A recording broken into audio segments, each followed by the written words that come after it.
Hello, everybody. I thought I'd check in. Chris, no problem. Not a problem at all. William, how are you? Daniel, good evening, sir. I'm just sipping my coffee here, doing some work for my class. I'm taking over a class tomorrow, so I have to be a chapter ahead of the students. Well, what do we see so far? Well, Scott looks excellent, and Chris Sale, he must have made a deal with the devil a few years ago when he was finished with Boston. Chris Sale was throwing 90 miles an hour 4 years ago. Now he's throwing 96. Scott looks unbelievable. And let me tell you something. When you pitch like Scott, most people would say, why don't they just swing the bat? It's right down the middle. It's not that easy. You aren't picking the ball up good. It's a tough time of night, believe it or not. It's a little hazy there. And I just don't think Atlanta's picking the ball up because you can see they're just not even moving, and they know he's throwing fastballs. If you notice, he's throwing more fastballs. And there's Francisco Lindor, who's starting to look like Lindor again. Do you see Lindor's body? Did I not tell you that Lindor looks a little more muscular than usual? Have you noticed that? Chris, you can call me and I'm going to get off as soon as the Atlanta Braves make out in this inning. And then I'm just going to be off for a little while. So call me right after this if you want. In case you wondering why Chris and I are going to contact each other, we're planning a big heist. And we have to get all the players in motion. I'm joking. Or am I? So later tonight, you're going to have to stay in because we have a great show. We, meaning me and my other personality, because I am schizophrenic. I'm going to give you from the offices of the New York Mets stat sheets and progression sheets and predictions for the next 6 years for some of the Mets, all analytically driven with computer science and baseball analysts and all the seat geeks or sheet geeks.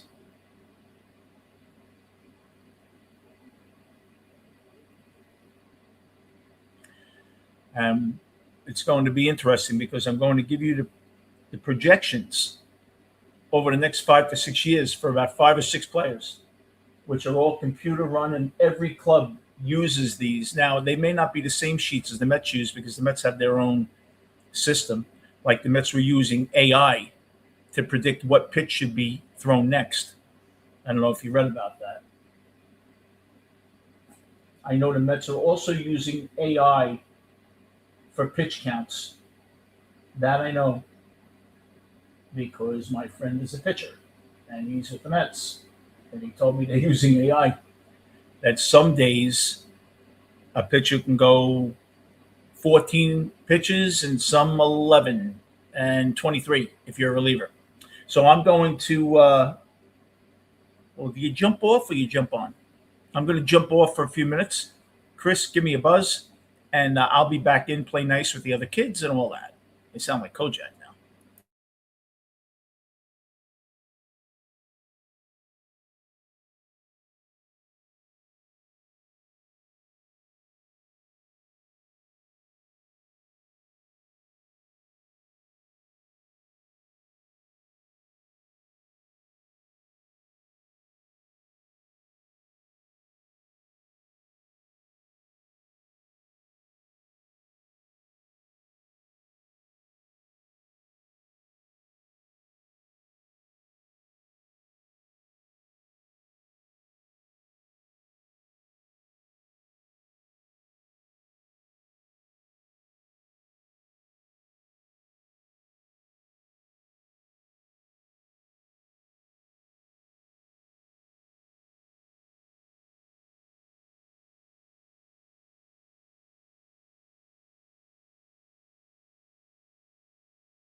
Hey, everybody, how are you? Sale is unbelievable, huh? Chris Sale, he had to sign a pact with the devil. How the hell is this guy still this good? He couldn't get a guy out a few years ago, Boston. So Kristen Scott, top boy, he's gone 31 pitches. Incredible. And what's even more incredible than that, 25 strikes out of the 31 pitches. He has very slowly become the mid ace. Maybe he's taking some pressure off McLean. That could be, and that would be a good thing, actually. But I think the Mets are set with these two young pitchers for next year. I would rather them not be number 1 and 2. I'd rather them be 2 and 3. But we'll see. Hearing that Alvarez is unofficially available. Believe it or not. Oh, nice play.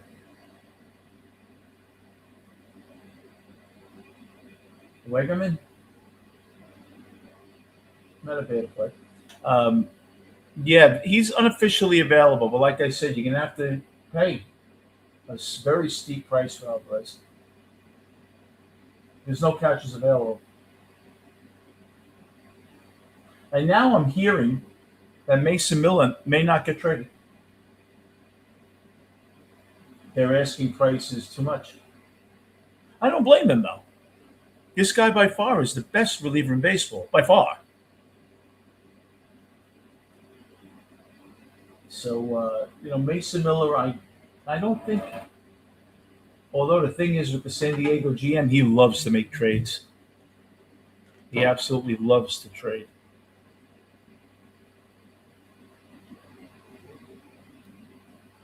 But I like Scott's stuff.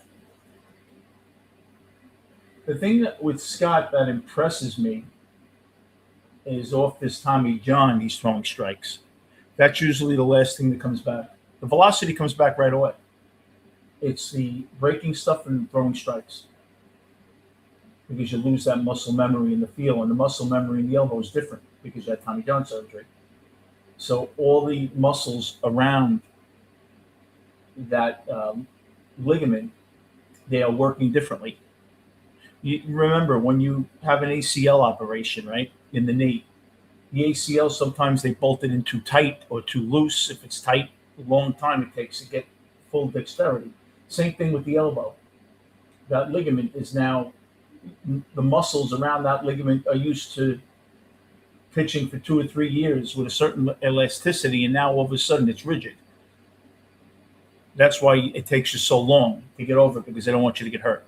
Because you could hurt yourself again. Another muscle. I don't know, my television's freezing here.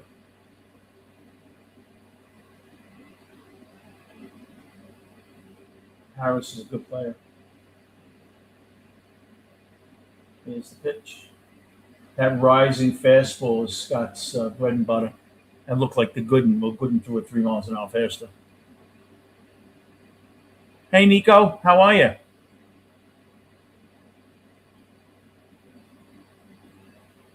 Hope you're doing well.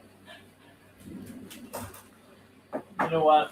I'm going to say hello to you guys, but let me get my face off this. It's bad enough to see one of my faces. You got to see 2. Fucking hang yourself. There is the first order of business, and then voila. How are you, everybody? Good to see you. Thanks for coming in. I'll put the light on as soon as I go dark. What the hell is that? It's like lightning in my computer. And here's the pitch. That fastball's a good running fastball. Let me put the light on. It's going to drive me crazy.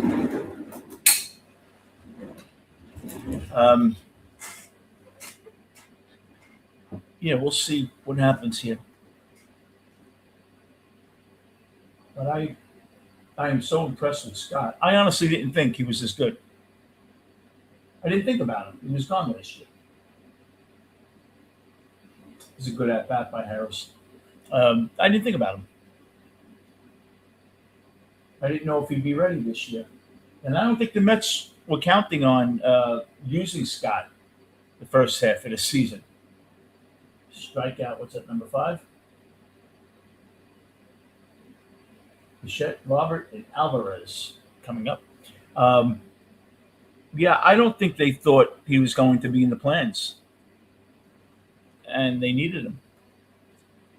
See, to me, it really doesn't matter. I guess they don't want you throwing stressful pitches, and also they want you in the minor leagues because they want you to get confident. They want you going down to the minor leagues, pitching in Double A, going 4 innings with 7 strikeouts and 2 hits. They don't want you coming up here rehabbing, and you give up 3 runs in your first inning here, because what happens is you start trying to do too much. You may reach back a little too much. You may try to do a little too much. They don't want you with stressful pitches early on in rehab. They think that psychologically it ruins you. And I'm sure it does. What better way than to have a pitcher come back, go to Single A, and pitch 3 innings, strike out 5, no hits. And usually when they get a hit, it's on the breaking ball. You missed on a breaking ball. Because Single A players are not catching up to your 97-mile-an-hour fastball. It's usually a breaking ball that didn't break, something like that. Holmes looks like he's ready. Holmes could probably pitch now. I think the Mets are leery. They don't want him to get beat up. You pitch Holmes this week and he gives up 5 runs in 4 innings. They'd rather him pitch 3 scoreless games down in the minors. And then, you sent scouts to see him. There were about 8 different scouts in Florida.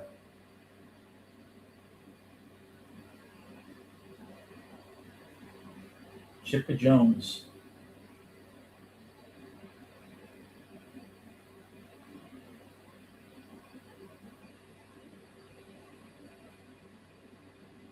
We should have another Hall of Famer. David Wright should have been in the Hall of Fame. If you look at David Wright's stats his first 7 years in Cano, pretty much the same. But this Sale is unbelievable. How would you like to face him game 1? He just doesn't give up anything. He's got that unbelievable slider. Hey, Rob. How are you? That slider, you just can't hit it. And he still throws 96, 97. Oh, you got a hold of that one. Yeah. And in the back.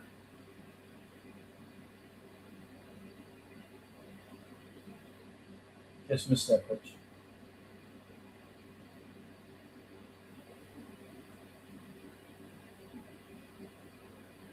Fewest innings pitched to reach 1,000 strikeouts. Sale, 872. Tariq Skubal pitched today. He pitched okay. Blake Snell. Blake Snell is good. It's amazing. Snell's only like 31. If you would have asked me before, I would have thought Snell was 36, right? It seems like he's been around 20 years. I think he's like 31 years old, Blake Snell. What is he, won 2 Cy Young Awards? Problem is Blake Snell goes 5 innings. But you're guaranteed a run. He looks great, Rob.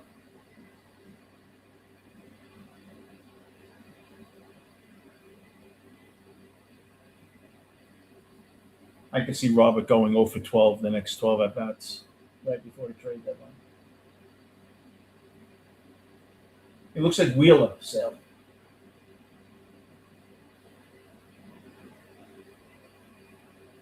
Two-way. The Mets getting no hit.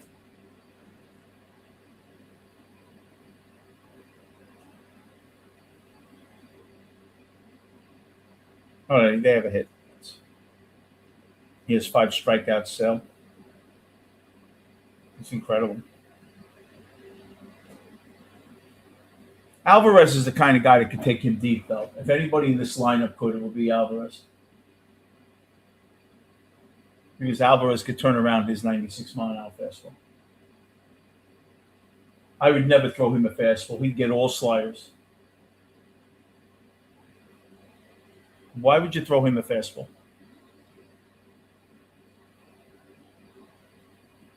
I wonder if he's worried about getting traded.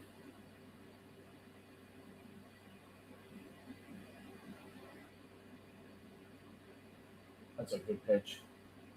I missed. Wow, that was a good pitch. Alvarez looks like he's in shape this year too. If you look at Alvarez, he looks like he's slimmed down a bit.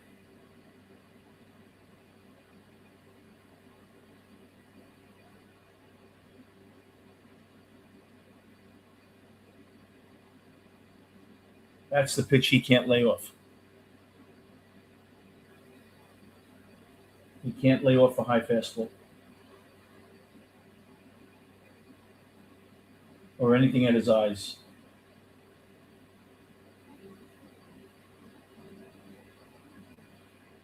Hit that ball hard. Yeah, Alvarez is the guy that could hit Sal of anybody in this lineup. And the 4. Zippity doo dah, zippity a. So, like I said later, we're going to have a really interesting show after we do the post game.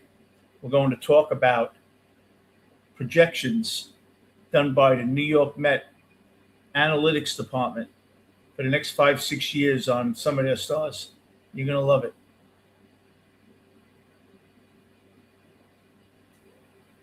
And I did call him to do a couple of other players. He didn't call me back yet.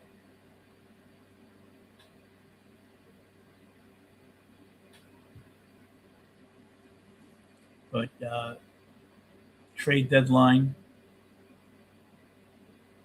4.5 days away, 5 days away.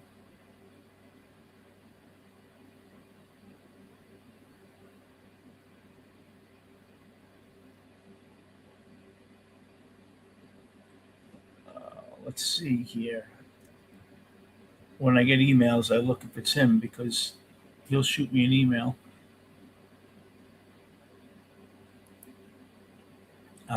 He did tell me that there has been some inquiries about Mania, but they're not offering anything. But then you'd have to pay down his salary, half next year and full this year, unless you take on a salary. The White Sox liked Mania. Well, the White Sox like everybody. They've checked in on everybody.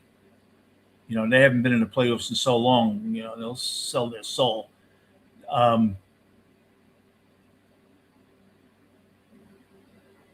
You could pretty much, I think, get Sean Mania for free. If you're willing to pay his salary, the Mets probably give him away.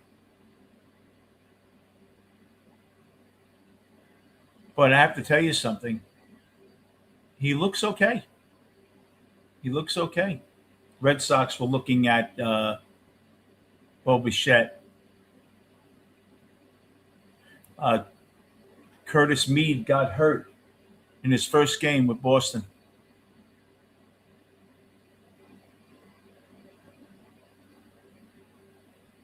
I don't know how long he's going to be out. But they need a shortstop. He'd go to shortstop.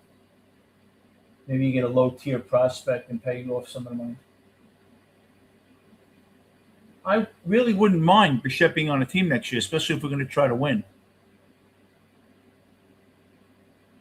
The Marlins looked at Holmes and looked at Luis Robert. Jacob Marcy, their center fielder, is not really doing much. There's no interest in Simeon, Polanco, Senga.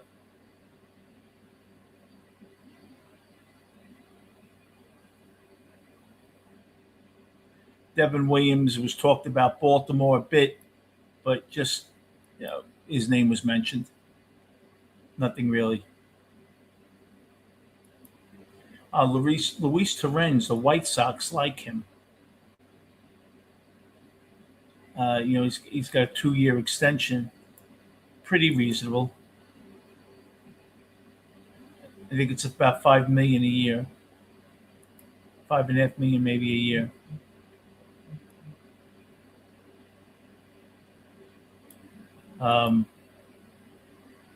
but they like him a lot. They like Alvarez as well.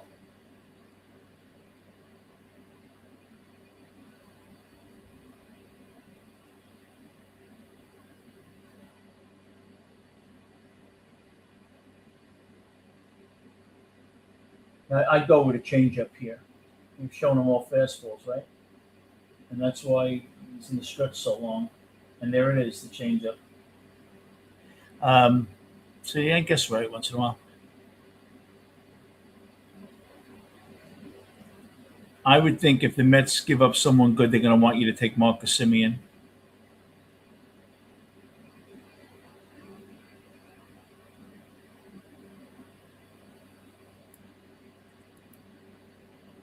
Nothing yet. He hasn't really given me anything yet. Yeah, Bayonet. White Sox like him a lot. Thornton, a young Kuzman. He reminds me more of Joey Lucchesi with better control, or Ted Lilly.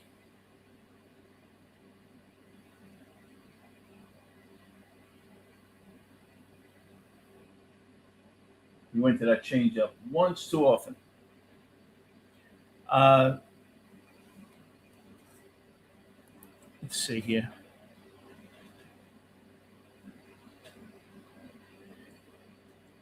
I think the Marlins are going to be sellers now.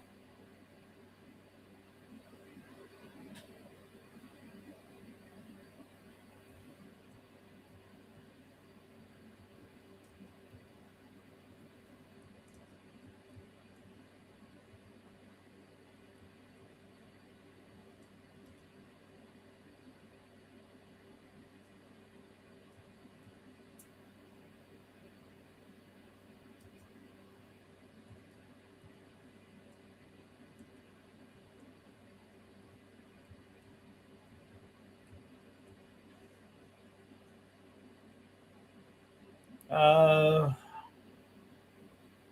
Thornton. Let me see.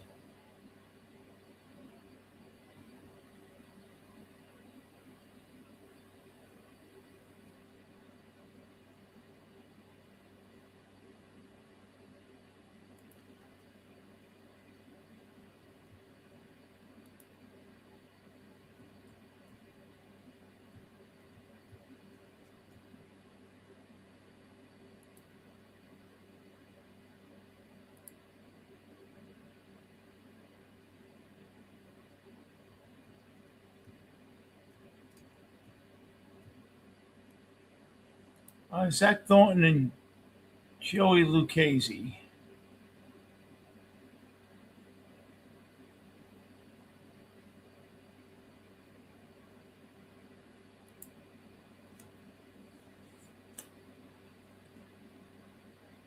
He had an overall 3.9, Lucchesi. Zach Thornton has a 1.2 WAR already. 5 games. Lucchesi was a 4.15 ERA guy.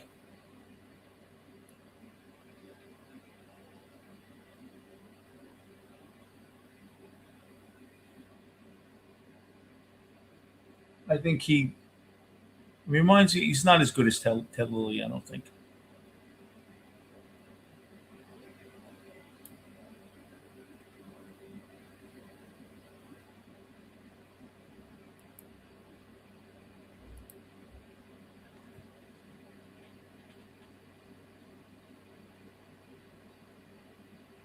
Well, that's good for the Mets. It's Stearns. Yeah, paying it.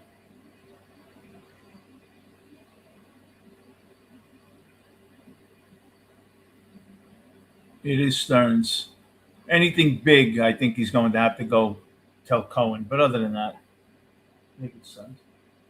Taking on money or whatever, he's going to have to talk to Cohen.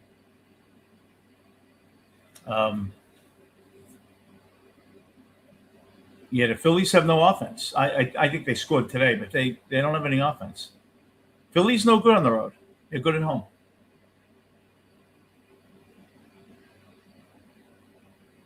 That just opened up the door for Robert if they don't get Buxton. I'm sure the Buxton price went up after seeing this sweep.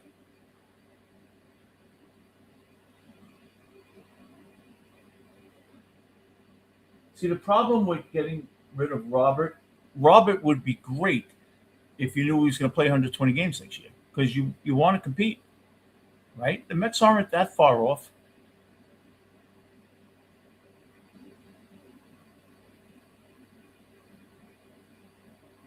I thought for sure Philly was going to go by the Braves. They still may. I think the Phillies are a better team than the Braves. The Braves don't impress me. I told you. I don't think the Braves are any good. We'll see what happens with Philly. Philly needs some help.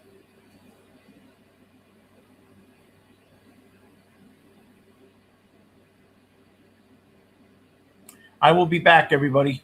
I promise. Looking forward to later when we can go stat crazy. See you in a bit.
Chris Sale's a Hall of Famer, huh? I knew Ewing wasn't going to be in the lineup tonight. You had to play Benj, I guess. He's tough to hit.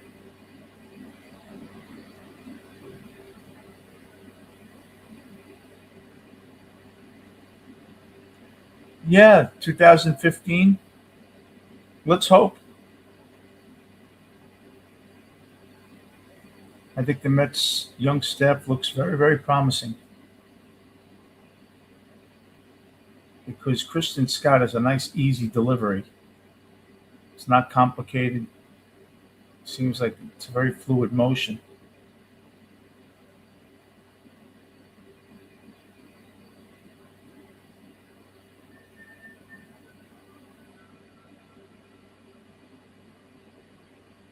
Need an ace, though. I'm still not comfortable with McLean as an ace. They're too young.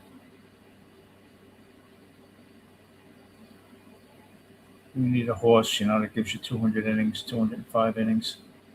Goes 6 and 7, so you don't ruin your bullpen. You need that guy that when you get into a playoff series, the other team is actually afraid of going against. McLean 3.32 ERA. Look at that. 3.13 for Christian Scott, 2.43 for Zach Thornton at the 5 starts. Mets have to be really very happy with what they see out of Scott because I don't think that they knew what they were getting.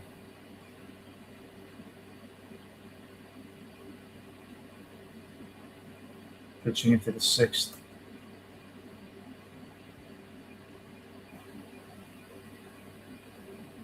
It's such a big difference. It doesn't seem that way, but if you go 6 opposed to 5, big difference for the relief. You could set your relief pitching up.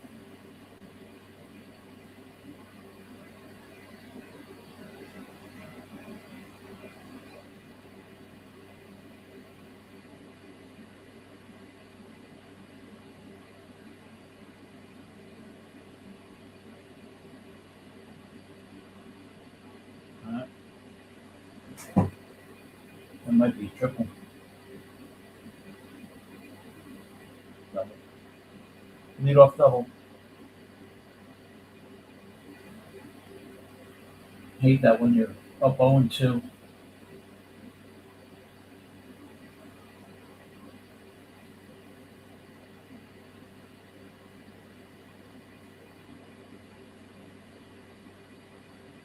Almost looked like you missed first base.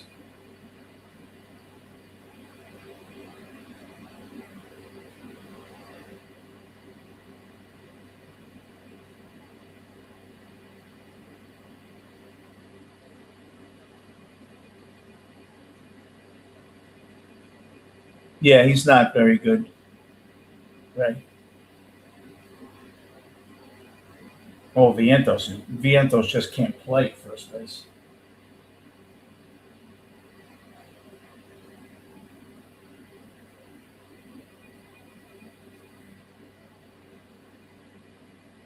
This is the type of game you really miss Soto, even though he's a lefty.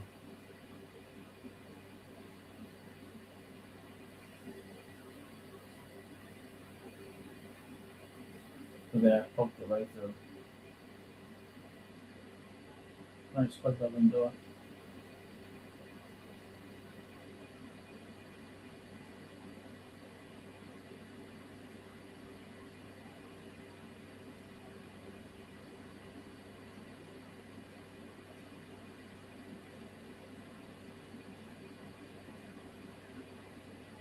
This is going to be tough to get out of here now. Look at that hitting. Look at that. That's getting unlucky. He made a perfect pitch there. 9 out of 10 times that ball's foul.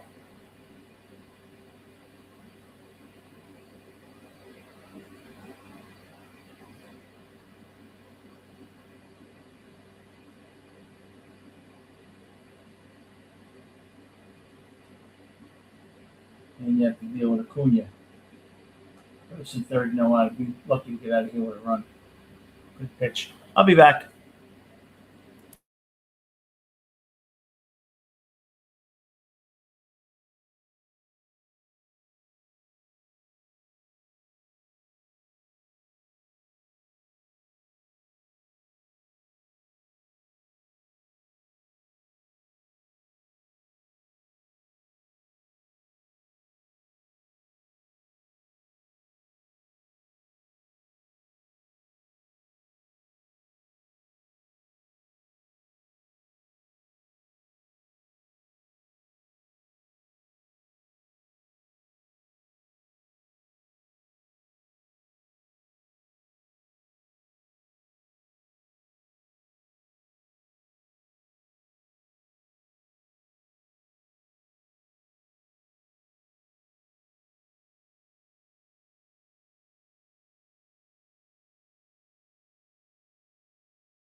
I'm here, Ray. I'm going to come in for the post game. I'm going to be in and out. I'm doing some lesson plans. But yes, Scott Robert showed me something there. Really did. Just you're not going to score anything off this sale. But he really did show me something. Well, he's got good stuff. He's a bulldog. How many pitches does he have now? He's going to go. He can go 8, depending on what happens here.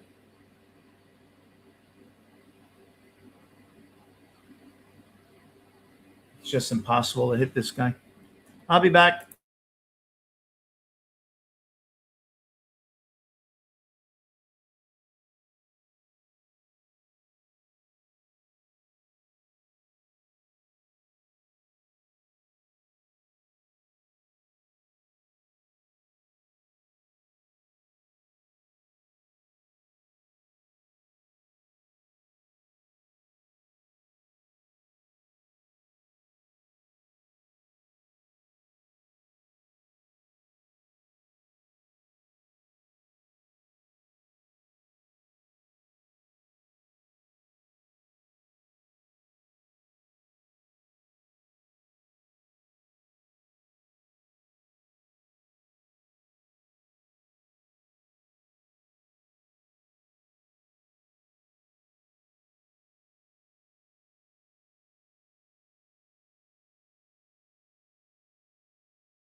Robert just missed that pitch.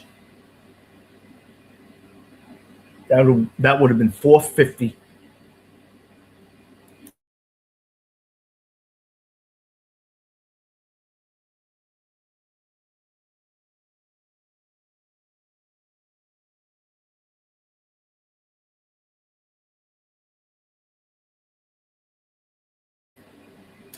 Hey, John, how are you?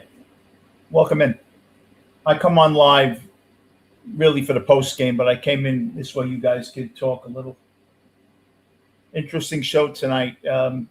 One of the guys in the statistic department with the Mets that I know, John, gave me printouts, sent them over for the projected players' stats for the next 6 years of contracts for some of them. And I'm going to go over them with you guys. It should be interesting.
Yeah, Lindor. After that hot game, usually after a game like that, you don't do anything. Oh, Polanco's lost. Polanco's really lost. He doesn't have a clue up there.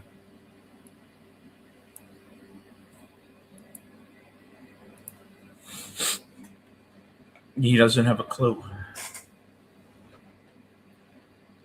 Why am I blurry?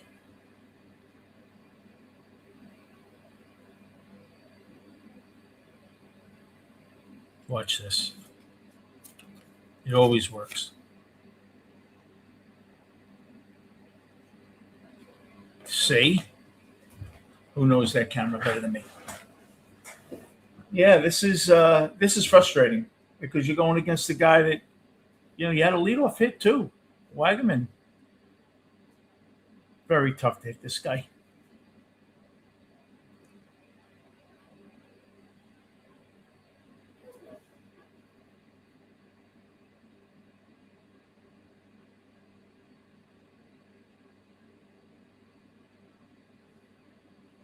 I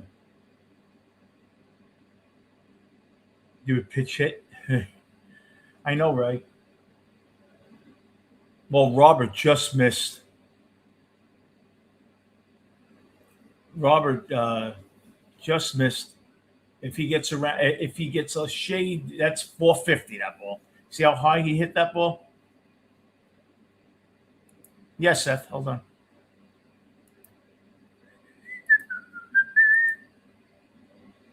What did I do here?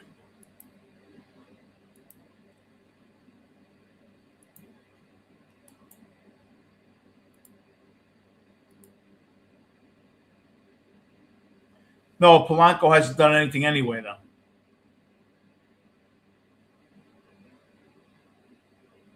What did you see, Robert? Saw my AK film show?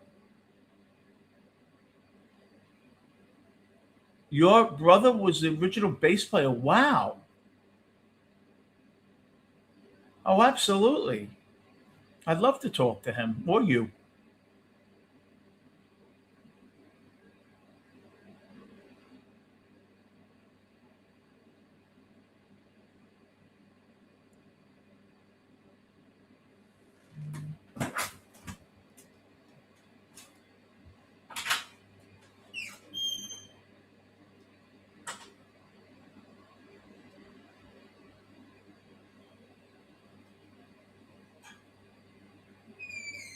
I have the air conditioner on, and I get so cold that I put this over my legs because I have shorts on.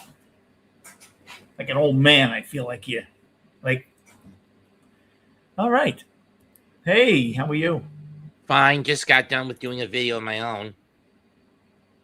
Oh, yeah? What'd you do?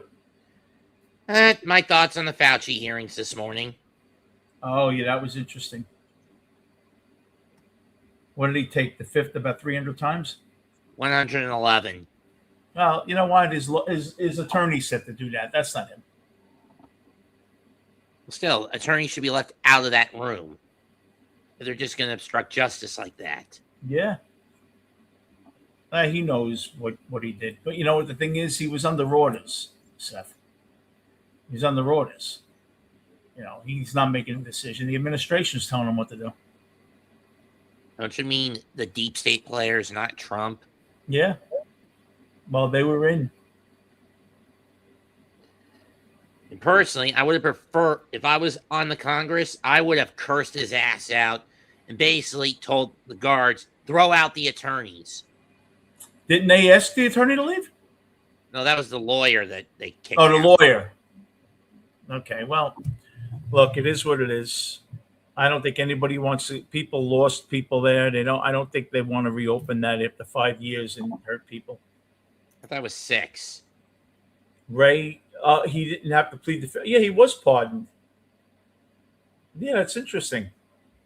I think he knows that the pardon was an auto pen, and soon once that investigation opens up again, that pardon's null and void.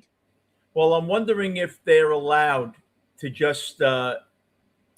He won't go to prison, but they're allowed to question him They want to know the origin. Actually, he can on the state level Oh, okay. go to prison. It's on the federal level they can't prosecute him. On the state level, they can. Oh, okay. Well, I think that they want to know what went on. That they're probably not. Oh, your brother passed. Oh, I'm so sorry, Robert. I didn't know. But yeah, I'd love you to come on Talk Music one night. I lost an aunt to COVID and the combination of both COVID and dementia during the pandemic Really? on my mother's side.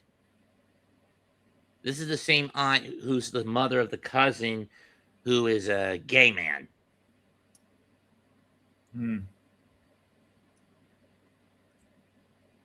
Yeah, I knew someone indirectly that passed from COVID. I had met him a few times. I wasn't friends with him, but it was a family member's friend. It was terrible. I mean, round up all the hospital heads who were said to say that these people died from COVID, that the people died from COVID despite not having COVID. Round them up to testify. Yeah, well, this that's is probably what'll happen, Ray. Yeah, this pitch call's gang reversed. No, he dropped it. No, I meant the 1-0 pitch. That should have been a ball too. Oh, really? This hitter's a pesky hitter, this Jarvis. And that was a ball. That's what I was saying. You just saw the second pitch. Oh, I just saw. Oh, okay. Now you get what I was saying? Oh, that's the one you were talking about? Yeah. This guy's not a bad player. Jim Jarvis? Yeah.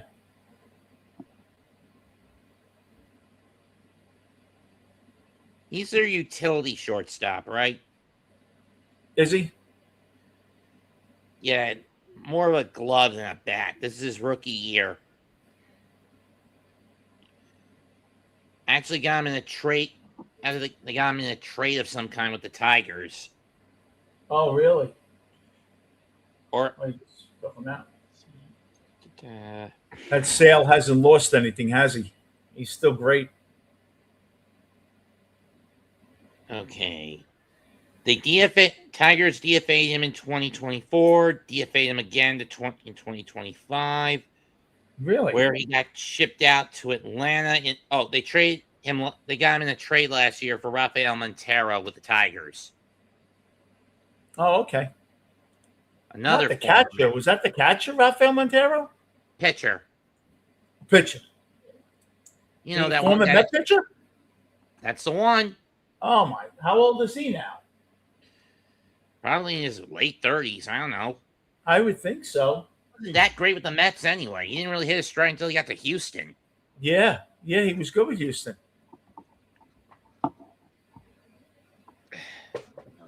Run.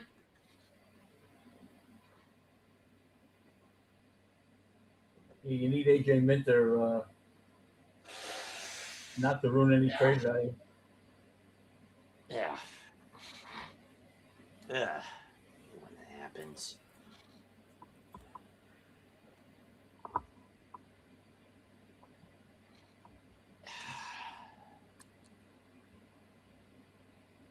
Oh, that dismissed.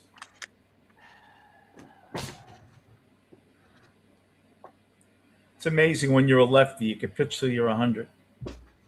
Yeah. And it's always the righties that are blowing their arms out. Yeah, it seems that way. No wonder Randy Quaid's little quote holds true. He wants the righty, the vile thing, the grab and throw and choke thing. What, Major League 2? Now, what Major League was with Charlie Sheen? Both major leagues. Well, the first two anyway, not back to the minors. I didn't see the second one. I have the second one on DVD. Oh, do you? Never really watched it much. Baseball movies they're hit and miss.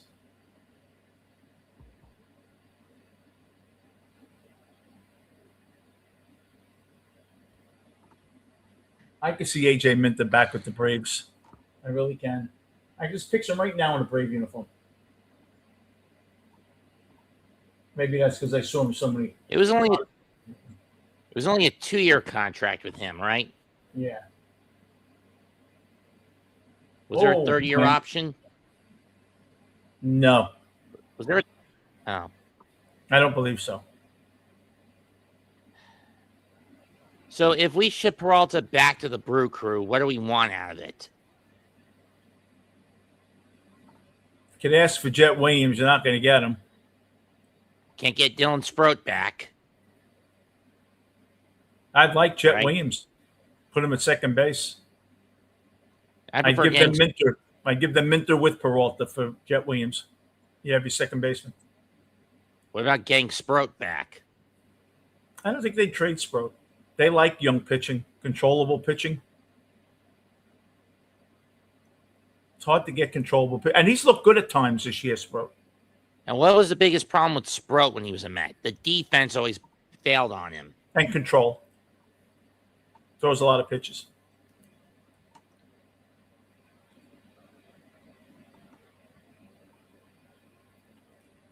So has he finally learned control? He's had a couple of better outings. And he's really he's got a live arm. What does he throw? 98? I think he throws about 98.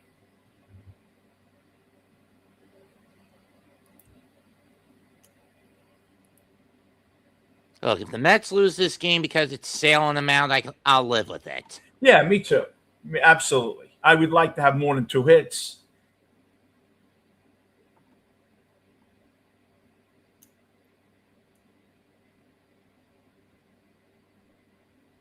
Yeah, we have 3 at-bats. Fuentes is coming in. Sale's being pulled.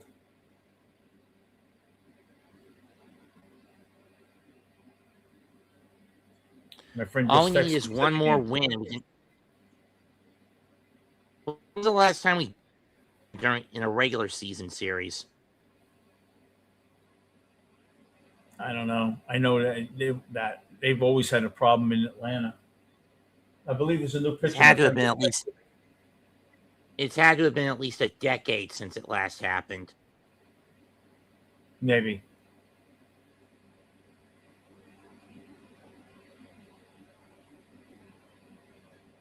Because against Atlanta, we're 6-3 going in the coming out of this one. We're gonna be at least 6-4 at worst coming out of this one, right? Yeah. Robert's going for a home run here. So new pitcher, Didier Fuentes. Wasn't he in the first game of this doubleheader? I'm not sure. He's had a good year. And Robert goes down chasing. Dumbass. Fuentes, yes. 2/3 of an inning, a walk and a strikeout. In the first game? Yeah. Oh, you're way ahead of me.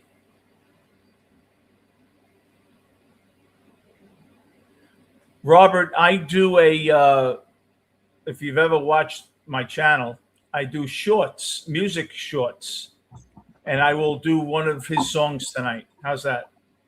Which one? I'm not sure yet. I mean, which singer?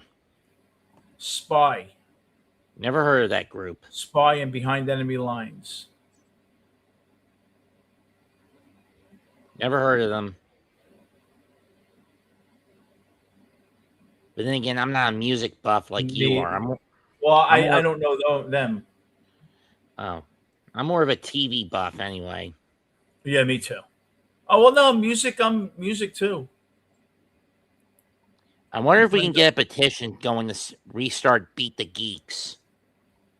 What's that? It was a early 2000s Comedy Central game show.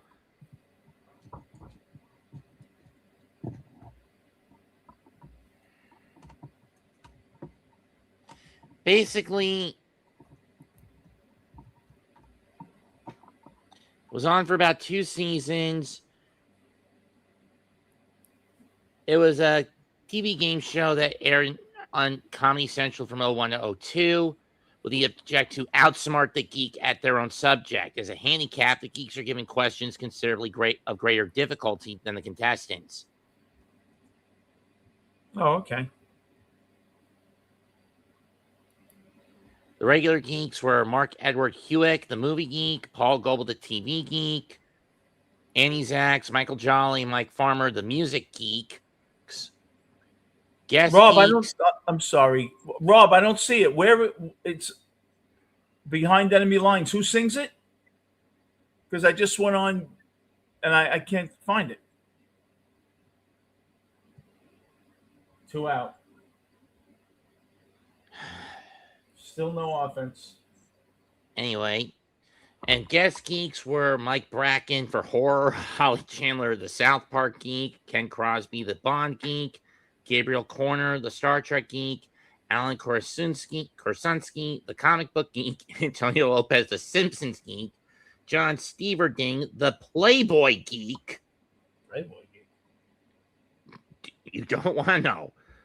Karen Brown, the Michael Jackson geek, Paul Schenzler, the hip hop geek, Melanie Prudhomme, the Friends geek, Kathy Pillsbury, the Star Wars geek, Ivy Chantel Hoover, the Sopranos geek, Dan Blau, the Beatles geek, Christian Boldis, another Star Wars geek, Carla de Trinidad, another Friends geek, Dana Gold, the Planet of the Apes geek, Rudy Higa, the wrestling geek, Tim Lakin, the toy geek, Christian Malman, the Kiss geek, Mr. Skin, the nudity and movies geek,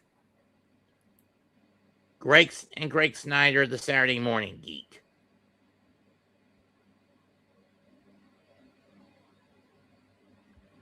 Though reception of the show was pretty mixed. Calling it too easy and criticizing the host J. Keith Van Stratton's hosting skills in the first season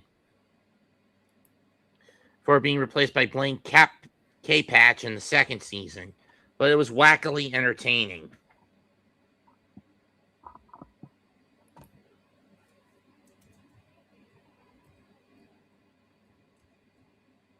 Oh, call overturned. He was walked.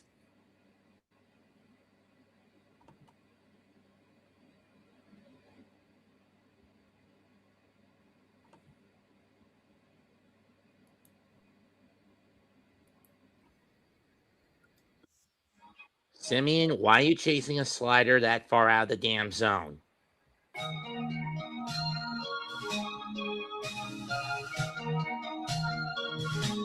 Behind enemy lines. It's for our friend Robert in the chat. That will be, I found it, so it'll be on tonight, one of my shorts, Rob. I got it. And Simeon just went down swinging. Yeah, I've had enough of Simeon.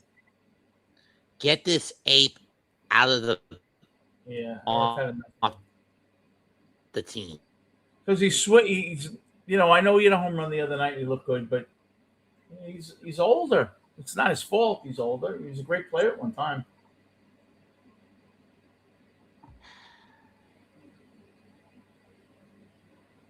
All right, the end of 7, 1-0 Braves. I'm serious. We really need to revive the Beat the Geek TV series. Beat the Geeks TV game show.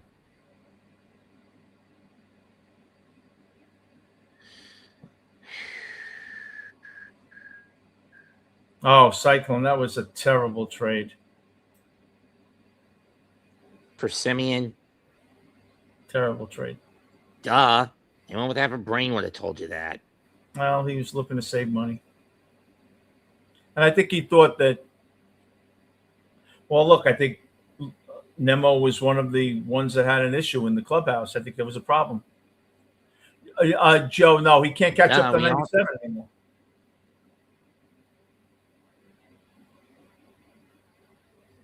At least I don't have to deal with any Met games this weekend. I've got Yankees and Cubs on Saturday.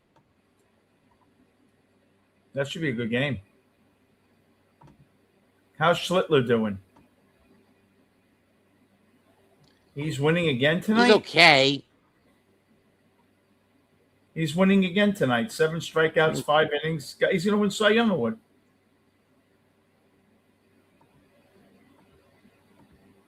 Yeah, Cyclone. Yeah, well, he was the one that had the bigger of the problems. He was unhappy. He wasn't named captain.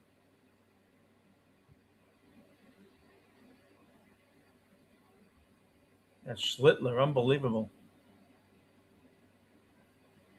One hit. That's all he's given up tonight. No, Schlittler's good.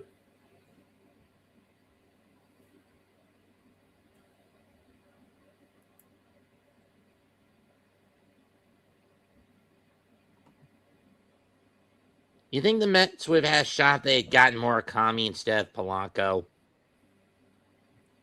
It would have been better.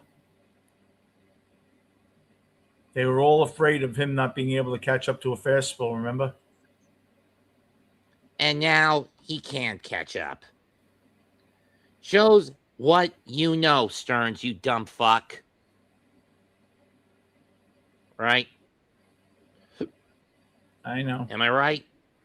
Well, I don't think he's stupid. I think he had a vision for this team and it didn't work out. Who's this on That's the why mound for the people Mets? who Sanel Perez. Mets like him. Got a live arm. Then sign him at the end of the year. Acuna doesn't look right either. Joe. Who? Acuna. So the Red Sox, Curtis Mead. Well, I mean, he first spent game he got 37 hurt. games out. What? Curtis Mead is out for the year. They got him for third base. Boston broke his wrist after being hit with a 95-mile-an-hour fastball. He's out for the year. So maybe Bichette will go to Boston after all. They need a third baseman.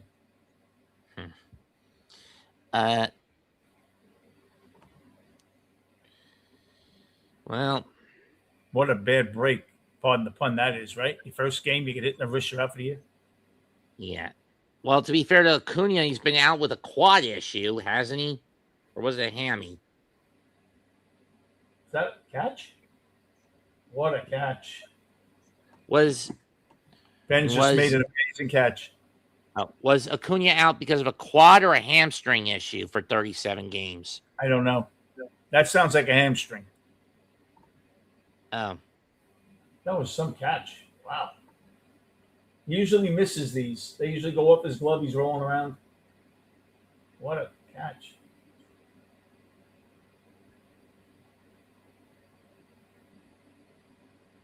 I have a feeling this Perez is going to be part of the bullpen next year. If there even is a next year. Yeah, I think there will be. Just saying, at least half of the owners maybe all for a strike. Well, they would have to, if they couldn't play 60, I think they'd scratch the whole season. It doesn't make any sense if you're not going to. Yeah, I mean, 2020 shouldn't have been played at all with the bullshit that was COVID. Yeah. Remember the cardboard cutouts in the stands? Those were stupid. I remember one of the players tossed the ball up to one of them. That was a stupid time. And then they pumped crowd noise in. They let the players think there were people there. Again, bullshit. Yeah, it's ridiculous.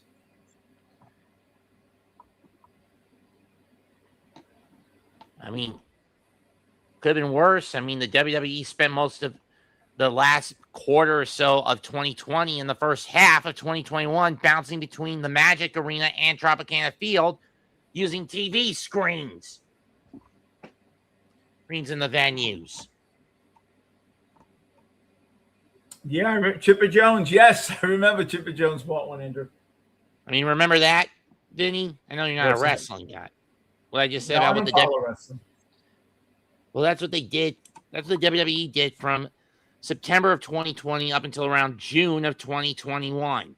They moved around just between two venues where the Magic play in Orlando and Tropicana Field, and just basically put these huge TV screens, and people with a specific hookup could get in and watch the show like that.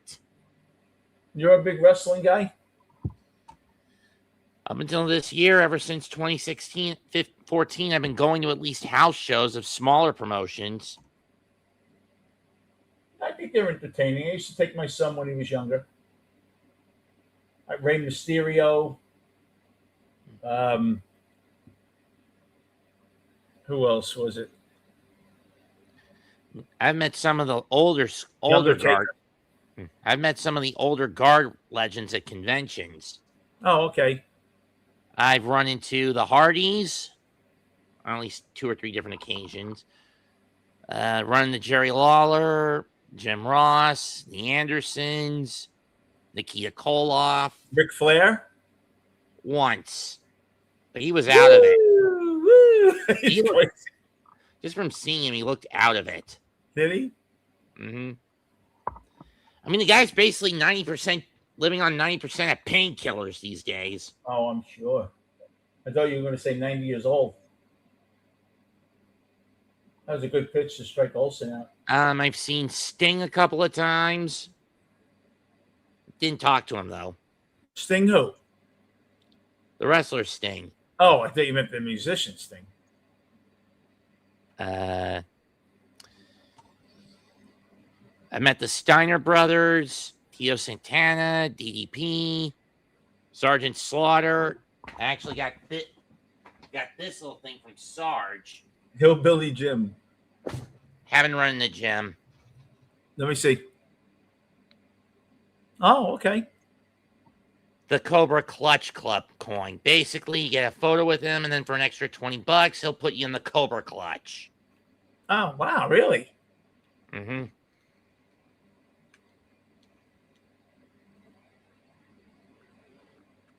Perez has his backdoor slider against lefties. That is terrific.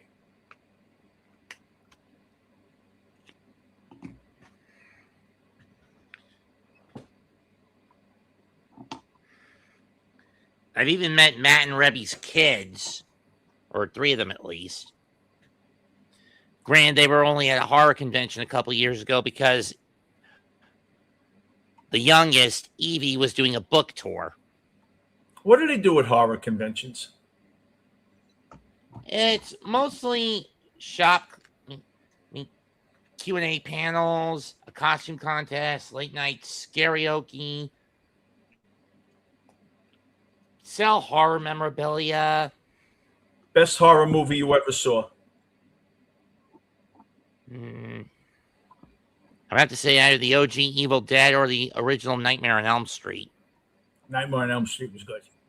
And I'm not really a horror guy, but that was a good movie. I've actually met some of the people in those things. Did you ever see Burnt Offerings? No, but next week, but in a few weeks, there's going to be a Mortal Kombat reunion at one of the horror conventions in my neck of the woods. Though it's the 90s Mortal Kombat film, not the current ones. Oh, okay. So this means Robin Shue, Christopher Lambert, Lyndon Ashby, one and a couple of others. Did you find out about work? It's the end of quarter thing. Oh, so you're okay. For now. I don't know when they're going to put me back on the schedule, but yeah. And what, Target you work for? Lowe's. Oh, Lowe's. So you go to these wrestling places near your house? Like what is the big stadium near your house where you can... Well, it's supposed to be the Spectrum Center where I would go, but WWE is very stingy in doing those there. So I have to go to smaller venues, things like the Grady Cole Center, the Cabarrus Arena Event Center. For these, those are... And that's in your area? Yeah. And what is that? North Carolina you're in? Yeah. The other option would be WrestleCade in Winston-Salem, North Carolina, but that's usually on Black Friday weekend. Salem. That's where you live, Salem? Winston-Salem, no. I live in Concord. Oh, Concord, right.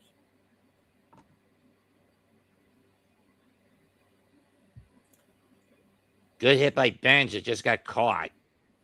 Oh, really? Okay. 1 out. 8th inning. The Mets, they lose more one-run games, the Mets.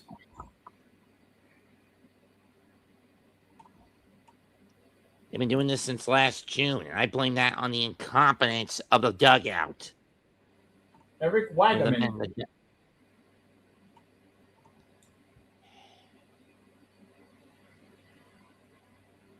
And now you see the consequence and downside of letting Alonso walk. Yeah. Look at Soto in the dugout. Never near Lindor. Maybe we should try stuffing the Pleasure Island water down Stearns' throat from Pinocchio. What? Then we could say that with that decision, he really ended up making a jackass out of himself. The Pleasure Island water. Seth, I never know what's going to come out of your mouth.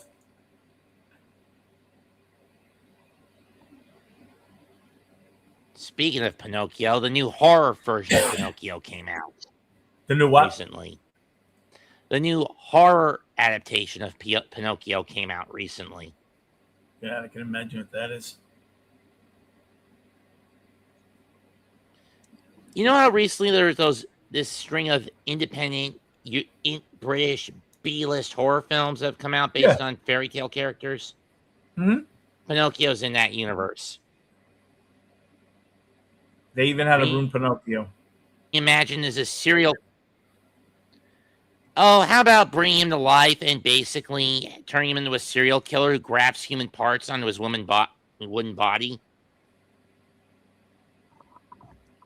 Next Snow White will be. Well, we got to make Snow White a woman again, and then maybe she'll be.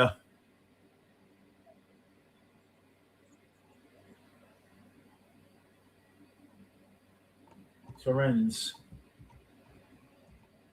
Hey, Vinny, how are you? Trade for Scooble. You got that right. Oh, it's called How many games did the Mets out of the wild? Pinocchio Unstrung is what it's called. I think about 10.5. How many teams ahead of them? 10? Philadelphia, Chicago, Arizona, San Diego, Miami, Washington, St. Louis. A lot. Cincinnati. Too many.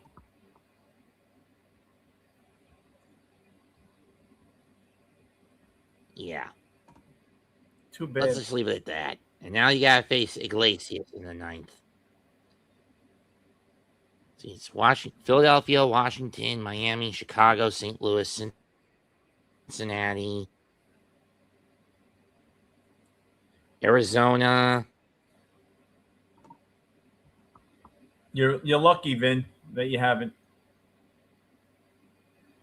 San Francisco's about to be ahead of them again by a half game. San Diego. Yeah, we're in trouble. And all because Mendoza was too trigger happy with the bullpen. The lineup was poorly constructed for it. Stearns turned out to be a complete and utter hypocrite.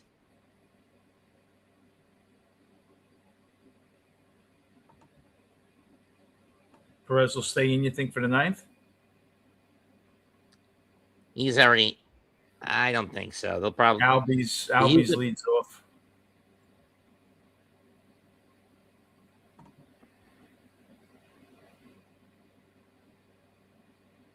You have Albies, Dubon, and Yastrzemski.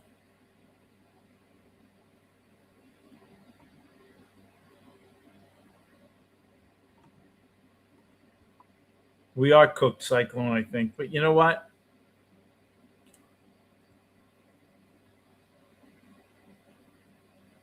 Oh, Duarte? He hasn't been terrible. Strikes out. Fair enough. Held to 2 hits today. Yeah, you're not going to do it with that.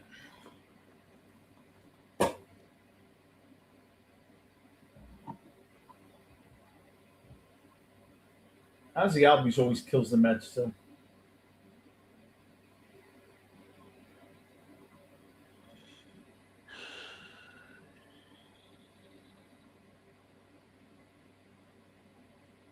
And sheesh, they got Robert England to be the cricket in this Pinocchio film.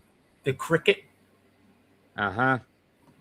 I'll tell you, Freddy Krueger. I didn't really like horror movies, but that was a good one. That was a good one. I remember Skeech Ulrich. Is that who it is that was in that? Skeet Ulrich? Ulrich? Yeah. They tried to make him the next Johnny Depp. I like when he was stuck in the mattress and drowned. That was pretty good. That was Johnny. Oh, that was Johnny Depp? What was Ulrich in? Ulrich. Oh, that was Johnny Depp. Yeah, that was Johnny's film debut. Oh, really? That was his debut? Uh-huh. He actually had no intention of being in the film. He actually just went to the studio to escort his friend Jack Haley, who got an audition, who was auditioning for the part. However, Scream. Wes Craven and Robert Shea's daughter said that Johnny got the part instead. And that's how Johnny ended up in the film.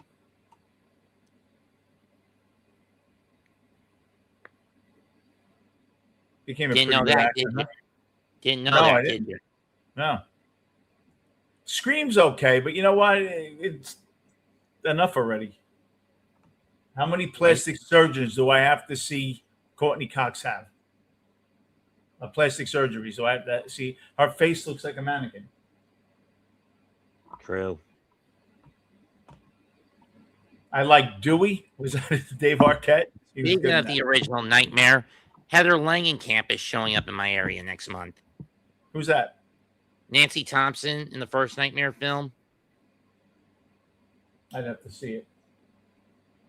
The picture. Curly brown hair. Last victim. That's only 20 million. You narrowed it down for me. Predominantly spent most of her career as a effect makeup artist. Oh, really? Mm-hmm. Whoa, that was some pitch. Albies look terrible. My God. That was a nice K, Andrew. Let me pull a photo up of her. And I was just going to ask you to do that. This season is a horror movie. The Mets 26. That's the new one.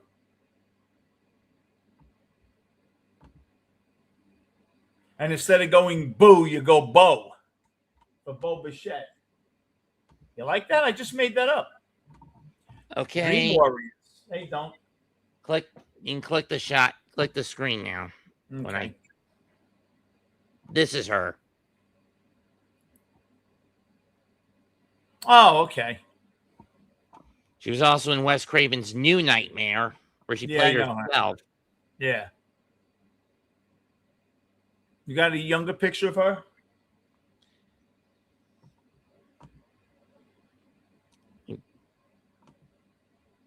I know who she is, though, yeah. She's in her 60s now, right? Yeah, 62. Yeah. Wow. She looks good for someone at that age. Yes. Well, they have professional makeup artists come when they get up in the morning.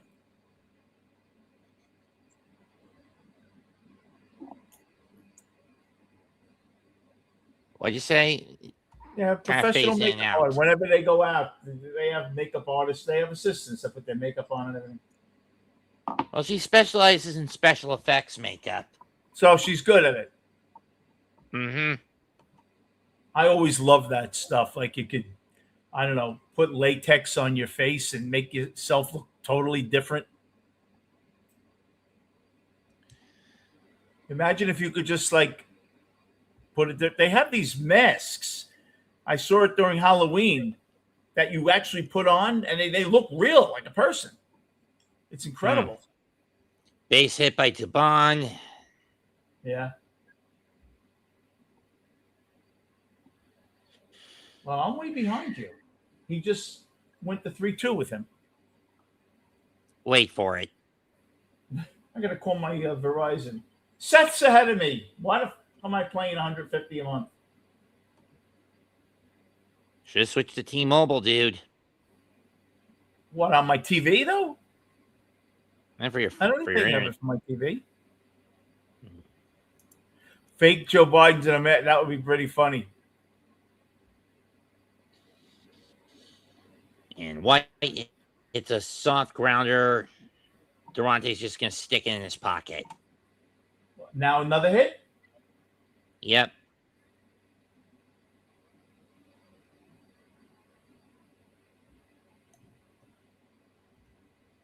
I tell you what, the Mets haven't had much luck tonight. They didn't really have all that much luck in the first game either, to be fair. Robert just missed the pitch off Sale. That would have been a home run. They haven't had any luck tonight.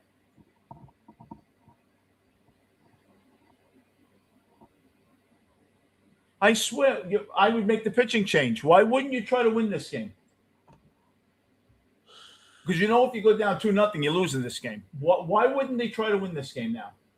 Do you really need well, they used the bullpen the first game, though, right? See, it was Mania. He used the whole bullpen. They used Brazabon, Weaver, and Williams. Yes.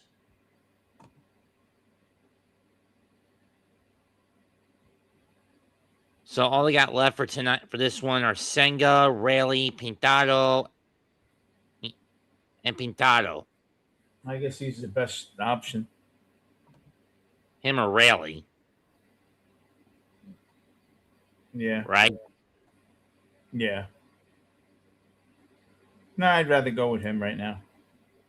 The Marlins come in tomorrow night. What?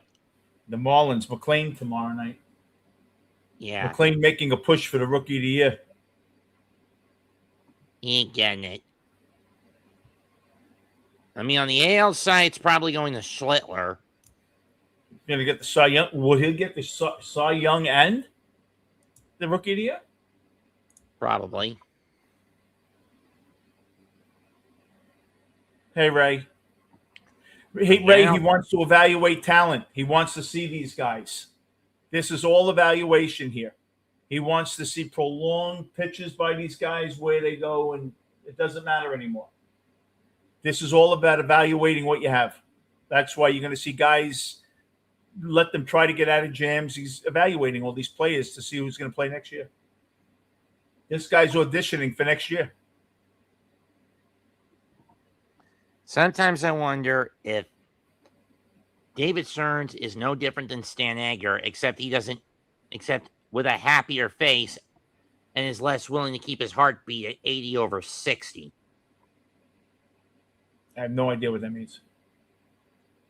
It's a reference to the Boys TV series. It's not a one-for-one match with the comics, as there are some changes. One of them in the comics is the character of James Stillwell, the CEO of Vought American Incorporated.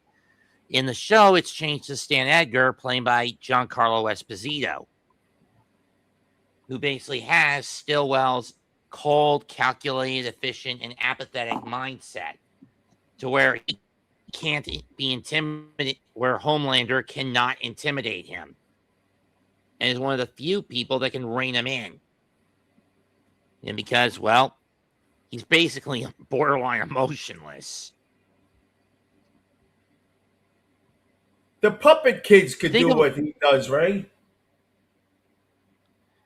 Think of a world, Vinny, where superheroes are not true superheroes. They're just basically corporate puppets. And are jacked up on and are manufactured by a pharmaceutical company by way of a super soldier serum. And the only thing keeping them in check, aside from their corporate handlers, is a CIA covert ops squad called the Boys. Okay. We're designed to... Seth is telling me to switch to T-Mobile. He's been freezing for an hour and a half. Ha, real fucking funny. Now, Seth, did anybody watch my Sopranos And be careful. Don't lie to me because I'll fucking quiz you in here. Did anybody watch my Sopranos show? I didn't. Well, what I did you what? Did you ever I see the didn't. Sopranos? Once or twice Seth in is on hotels delay that like had this king is HBO. on delay with me. What? Well, I had a great idea. The last episode, you go to a season 7, and it's Tony Soprano from prison calling the shots. And then the last episode, he goes for his sentence and he has a heart attack. And they shoot to the scene, the fever dream, when he took the briefcase away from Steve Buscemi. And this time he gives it to him and walks in. How's that for an idea? And I swear to you, I made that up. And I'm sitting here screaming my ass off at fucking Haskar Bazabam. I am really not going to like this. Carmelo Anthony just signed to be an assistant coach for the Knicks. Who cares? They're going to pass for 10 years now, whatever they do now. Is that they want to? You think anybody gives a shit? They won. They bought at least 5 years of goodwill. It's still hard to believe, and I'm not even a big basketball fan, say like the Knicks won the championship, right? It's like it doesn't sound right, right? Right. The only thing that could have ruined this championship if LeBron James signed here. Which he didn't, but he is going to live in New York. I can't stand him. And commute to Philadelphia. Really? He's such a racist piece of shit.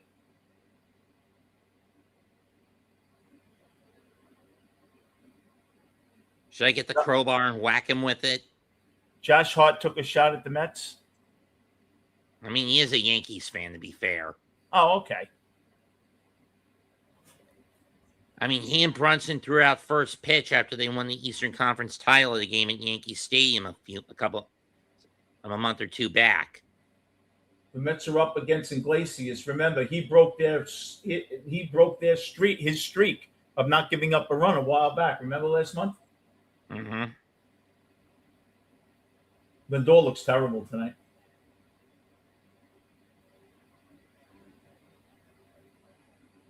You can hang a man off a bridge on the chain that he's got around his neck.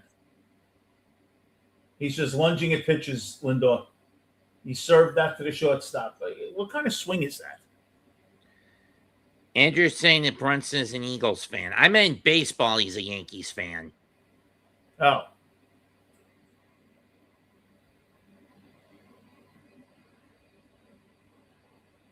This game's just about over. Robert's going to strike out. I just know it.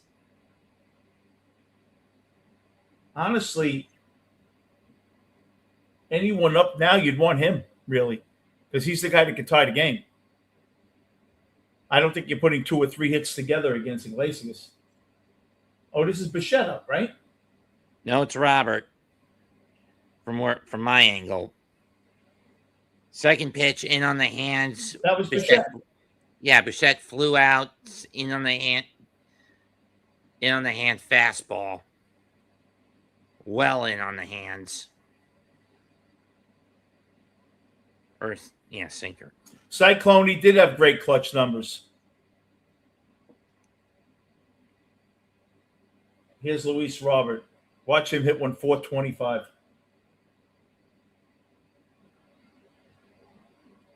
They're swinging like lazy swings. One-handed swings. Ridiculous swings. Just stay healthy, Robert. Get the fuck out of here.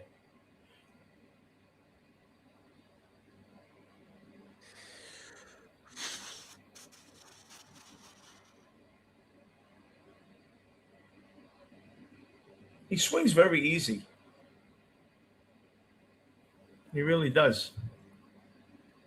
Terrible. Just terrible. And that's it. That's it? Yep. Fly ball on a 87-mile-an-hour changeup to left field. Dubon under it. He'll make the catch. Game over. Braves split the doubleheader and get a salvage. From 9 people calling me. Hello. Nothing. All right, so the Mets lose 1-0, split the doubleheader, 3 base runners. Thank you, Joe. You're making all my life easy here. Now we're going to have a great show, people. After I go in and take a piss, what we're going to do, Seth, you're going to love this. The head of the analytics department, I got a hold from my friend of the analytics that they have come up with for the next 5 or 6 years for the Met players that they look at before they make trades and stuff. And I'm going to give it to you. Let me find it. He sent it to me. I get 200 of these a day.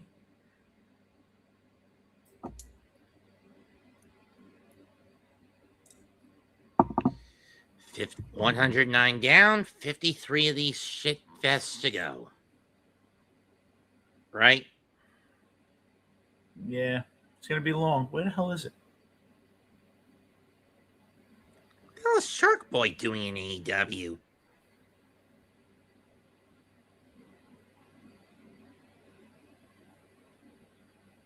Should have been last night he sent it to me. Oh, hold on, I found it. Okay. There's really not much to go through with this game. All right, let's see.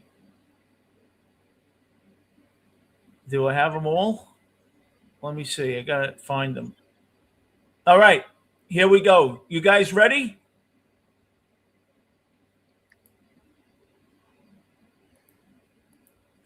Press a 1 if you're ready. Hey, Ed.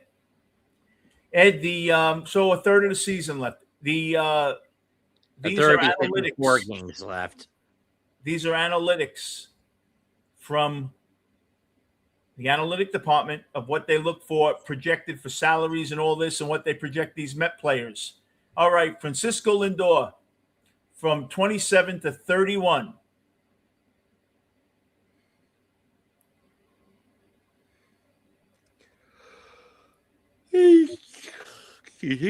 And where is it?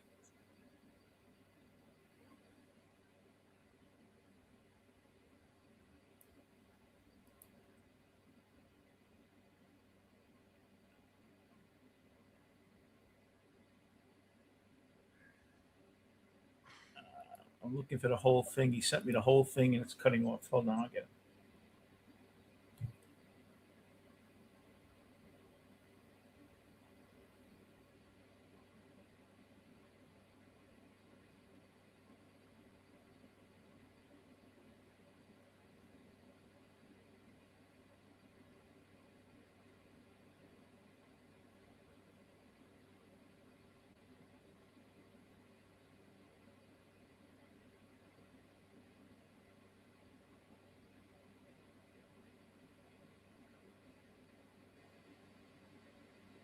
I have to clean out my inbox here.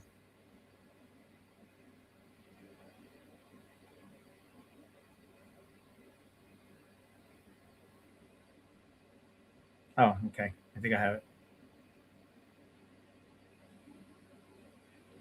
Okay, here we go.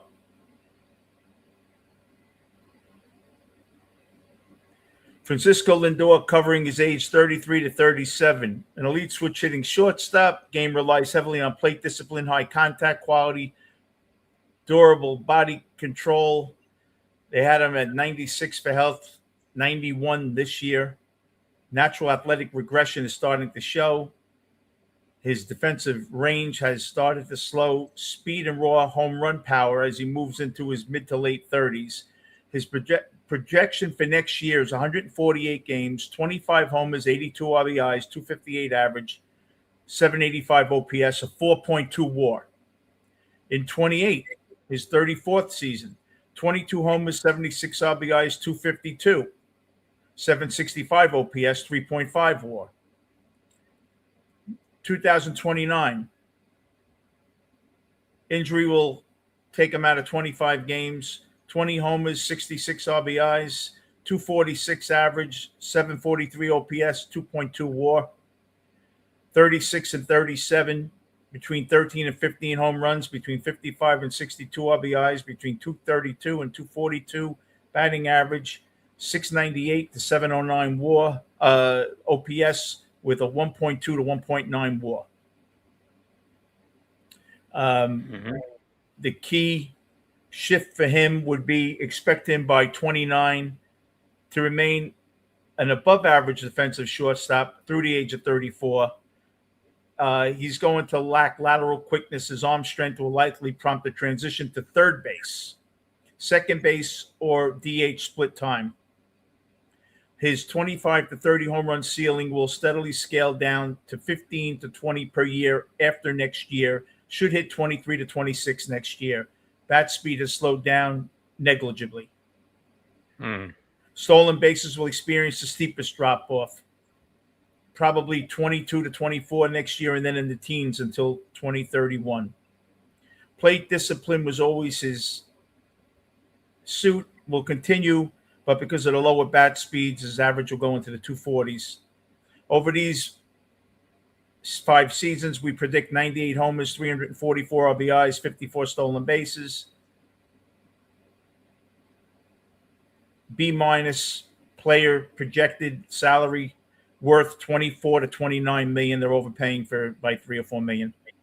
Juan Soto, his 5-year baseline from 28 to 32-year-old season. Elite profile on plate mastery. Will age gracefully as a hitter.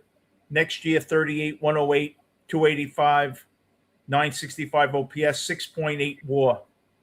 His peak season will be in 29 when they feel that will be his peak in 2 seasons. 156 games, 40 homers, 118 RBIs, 288, 991 WAR, 991 OPS, 7.4 WAR.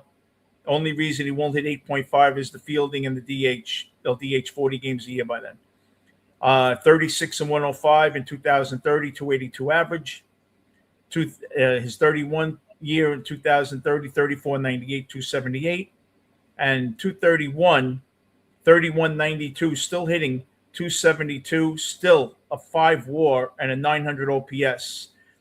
His peak prime power should hit at age 28 and 29. So next year or the 29th year, you're going to get his best power outage. Expect him to pop for at least 40 home runs either next year or the year after, depending on the strike. Pop 120 walks, an on-base percentage 420 to 435, depending on the lineup around him.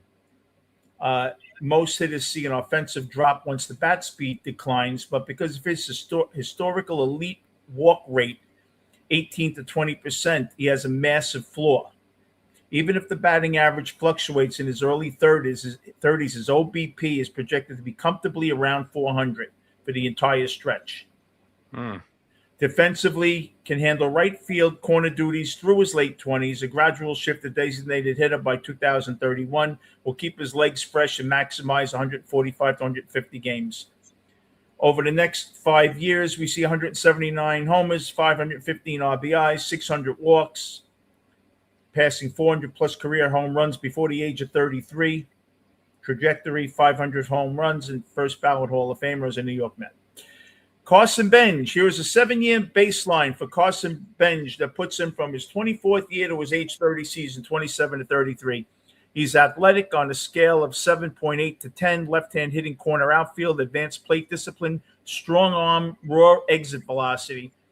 Player profile projects as a classic all-around staple in the big league lineup, borderline Hall of Famer for 3 out of the 6 years. A borderline all-star 3 of the 6 years, may fall short because of an influx of young talent in the outfield over the next 3 years from the minor leagues.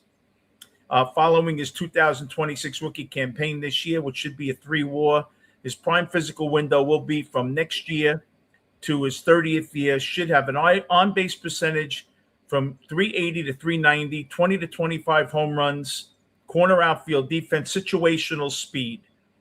Next year, 18 homers, 68 RBIs, 265 batting average. His career year will be in 2030, his 27th year, 26 homers, 90 RBIs, 282 batting average, 29 stolen bases, and a 4.8 WAR will be his metrical high. His walk rate floor approach, disciplined enough to give him a safe offensive floor. Even as a young player adjusting to the major leagues, his ability to draw walks, projecting 10 to 12% this year, is keeping his on-base percentage around 70 points higher than his batting average through his prime. So they feel even if he's a 260 hitter, he's always going to be at about 340 to 350 because of his walk rate. Peak athletic apex, 29 to 31 season. His physical peak through college and his body converts, so that will be his physical peak 2.5 years. Half a year more than average player, 24 to 26 home run tier, 830 OPS, all-star level value, 3 of the 6 years. Defensive stability, 65 to 70 grade arm stemming from his college pitching days. Profiles as an above-average defensive right fielder. Defensive runs saved, and outfield assist will provide a constant WAR above baseline. Early in the window, he should be a consistent 15 to 20 stolen base threat. As he enters his late 20s and early 30s, he will settle into the high teens, shifting his offensive emphasis almost entirely to run production and hit quality. Think Brandon Nemo, Hunter Pence. 7-year totals, 159 RBIs, 567 RBIs, a 26.1 WAR. Established himself as an everyday star in the majors, a tick under an all-star. AJ Vin, I hope you're enjoying this. He writes, Vin, AJ Ewing, you're going to be surprised with the pitching, but here is David Stearns in the analytic department and Boston Red Sox Willard stats. They did Ewing for whatever reason. Willard got involved. Following this rookie year, they look at him for 6 to 8 pounds of muscle next year, Joe. Following his rookie year, his profile projects as an elite speed, high on-base percentage, top of the order threat, top tier speed, excellent zone discipline. He grows into double-digit home run pop. His prime development will be around 2033, a premier dynamic center fielder. He will ace out at 17 homers, 68 RBIs, 285 batting average, 370 BP, 828, and a 4.9 WAR. He's going to average 15 to 17 homers, 64 to 68 RBIs, 91 to 99 runs scored, 42 to 45 stolen bases over the next 3 years, hitting comfortably around 280. His elite speed sprint at this point is 95% and a tick over Trey Turner's, who has come down the last 2 years because of injuries. His instincts make him a perennial 35 to 45 stolen base. Wouldn't be if he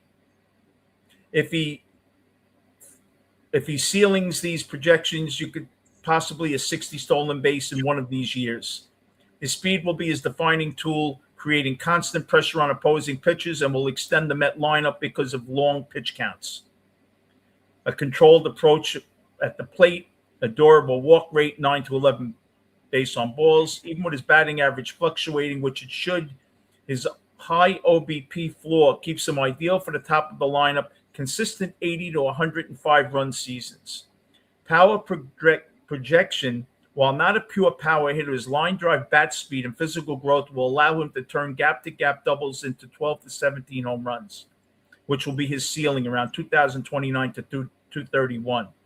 Above average fielding range, route efficiency will always be a problem because of his athleticism takes over, and sometimes he doesn't have the highest IQ when it comes to getting to a ball. Will keep him anchored in center field, but falling short of a Gold Glove.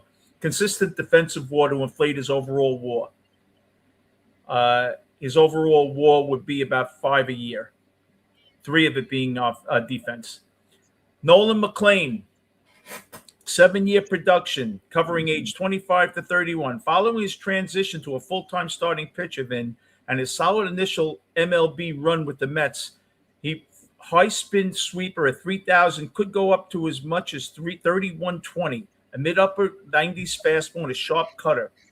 If he refines his command through his mid to late 20s, he projects as a number 1, no worse than a number 2 if he doesn't hit the ceiling. This is McLean, right? Yeah. Next year, 12-8, 3.55. His premier year will be 15-6, 3.25 at 27 years of age. He'll top out at 187 innings, top out at 211 strikeouts. His whip will hover between 112 and 123. A consistent 3.6 to 3.6 to 4.3 WAR in his prime, 3.4 to 2.5 after age 30. 30. Yeah. That's why I don't trust these numbers. Well, Because it's spin just rate. I'm just saying go ahead. all this is just forecasting. It's never going to be accurate. Well, it's a $150 million program that has him running through, and this has been done over 11 months. McLean's elite sweeper serves as his top-tier put-away pitch against both righties and lefties, and that will keep him effective even on days where the fastball is missing a tick. Paired with the 95 to 98 fastball, that will come down with his body type to 92 to 96 by the time he's 30. The strikeout rate 9 should be 9.5 to 10 during his peak window, 8 to 9.2 during 30 and above. Control progression, command was primarily the question mark early in his minor league career. Continued refinements to his delivery with ABS actually caused him to mature a bit more because of necessity with ABS. 2.8 to 3.2 range, boosting his whip and efficiency. Peak window 28 to 30, 26 through 28 year. His apex physical durability, repertoire mastery, and excellent athleticism projects him to 175 innings every year, sub 3.5 ERA, solid number 2, possibly number 1. 7-year cumulative totals, 87 wins, 1,200 strikeouts, 1,150 innings pitched, 20.8 WAR, anchoring 2 to 3 middle rotation. Best case scenario, 25 WAR, number 1 pitcher for 3 to 4 years. Christian Scott. I'm just going to go. You're going to leave? Yeah. Okay, I'll see you tomorrow. Take care, brother. Christian Scott, 7-year baseline, 27 years of age to 33. This was the most interesting. Following his recovery from UCL surgery and a solid return to the rotation, he is 3 months ahead of schedule with control. Scott's projection reflects a polished, pitch-efficient, middle-of-the-rotation starter. I'd like to say a sure number 3. I'd like to wish for a sure number 2. Probably 1 pitch short of being a number 1. Elite extension, mid-90s four-seam fastball, a sweeping slider, and refined splitted changeup. His game relies on pound-the-zone precision, suppressing hard contact rather than overwhelming raw velocity. If, and this is a big if Scott develops that third pitch that is a perennial pitch for him, he will move to a number 2 starter. 11-7 next year, 3.65. His apex will be 14-7, 3.35 ERA. 185 strikeouts will be his high. He's going to pitch more to contact when he pounds inside if he doesn't get that third pitch. So he's going to lower his strikeout rates because he's going to have to, or he's going to go 80 pitches every 5 innings. His walk rate will be exceptional. His whip will be between 112 and 124. His WAR will be consistently between 2.8 and 4.3 over his years, and even at age 33 should have a 1.5 to 2.2 WAR. His primary strength is an ability to throw strikes consistently and limit free passes. Maintaining a walk rate of near 2 to 2.3 allows him to keep his whip down to 1.15. If he manages a third pitch and gets the whip down to 1.08, he will have a tick of 3.15 ERA and 1 All-Star to 3 All-Star appearances. Workload, coming off Tommy John, the workload will be important for this year and next year, possibly not going over 170 next year. As his endurance stabilizes, 29 will be his physical prime at 29 years of age. 28 and 30 should be his anchor, high-end number 2 or an elite number 3 starter. On a B team, a consistent number 1. He projects to 80 wins, 1,100 strikeouts, 1,100 innings pitched, a 19.6 to 22.6 WAR. Francisco Alvarez. This is combined by the Los Angeles Dodgers, the Boston Red Sox, and the New York Mets. Yes, Joe. Entering his prime physically, this is age 25 to 31. Mind you, this is what David Stearns is looking at. And I'm going to give you some other players. Told you, I know people in the organization. Entering his prime physical window, Alvarez's trajectory as a premier power hitting catcher reflects a player with massive raw pop, elite velo, and refined plate discipline, although he strikes out a tad too much. An elite offensive threat at this position. While managing the wear and tear of catching behind the plate will naturally impact his total games, his bat projects to remain a cornerstone in the middle of the order.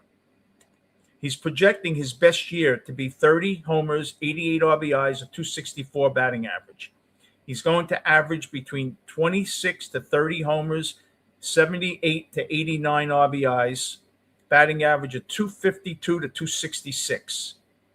On base percentage around 335 to 350.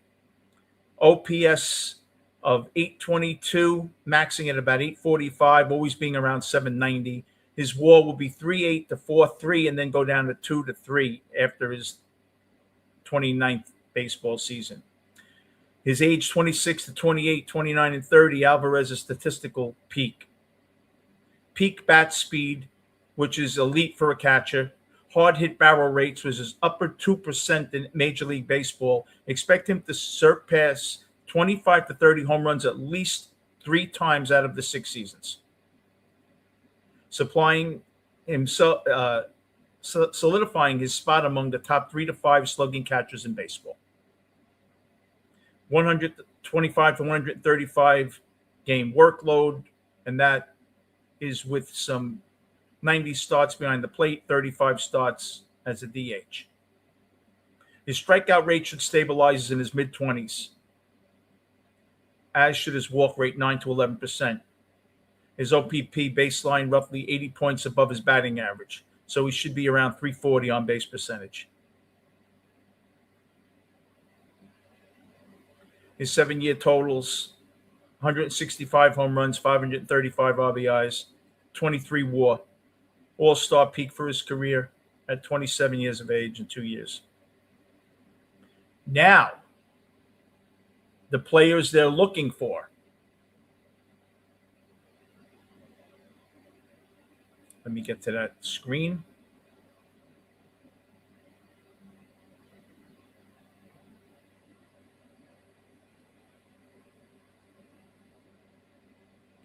The Mets have been trying to get a player from Milwaukee, Andrew Fisher. He was drafted 20th overall. His rapid rise through Milwaukee's system projects as a middle-of-the-order slugger. Offensive value relies on elite barrel rate, high exit velocities. He projects next year 18 homers, 62 RBIs. He peaks out at 32 and 95, batting average between 245 and 265, on base percentage around 350, OPS from 810 to 860, and a solid 3 to 4 WAR every year. Pure power profile, natural loft translates to high-end home run output. High swing and miss rate, over 30% K in minors, so his batting average will hover from 240 to 260. His strong eye will always provide 11 to 13 walks, which will give his OBP baseline of 85 to 90 points above his batting average. So he'll always be around 340. Third base to first base to DH. Started as a third baseman, long-term project. The primary burden will be on his WAR of how he develops. He figures for 183 home runs and 660 RBIs in 7 years, establishing himself as a core power threat in Major League's borderline all-star. So that was Fisher, who they're looking for.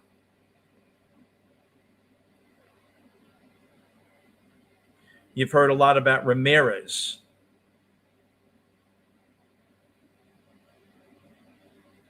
Here's a pitcher they're looking for.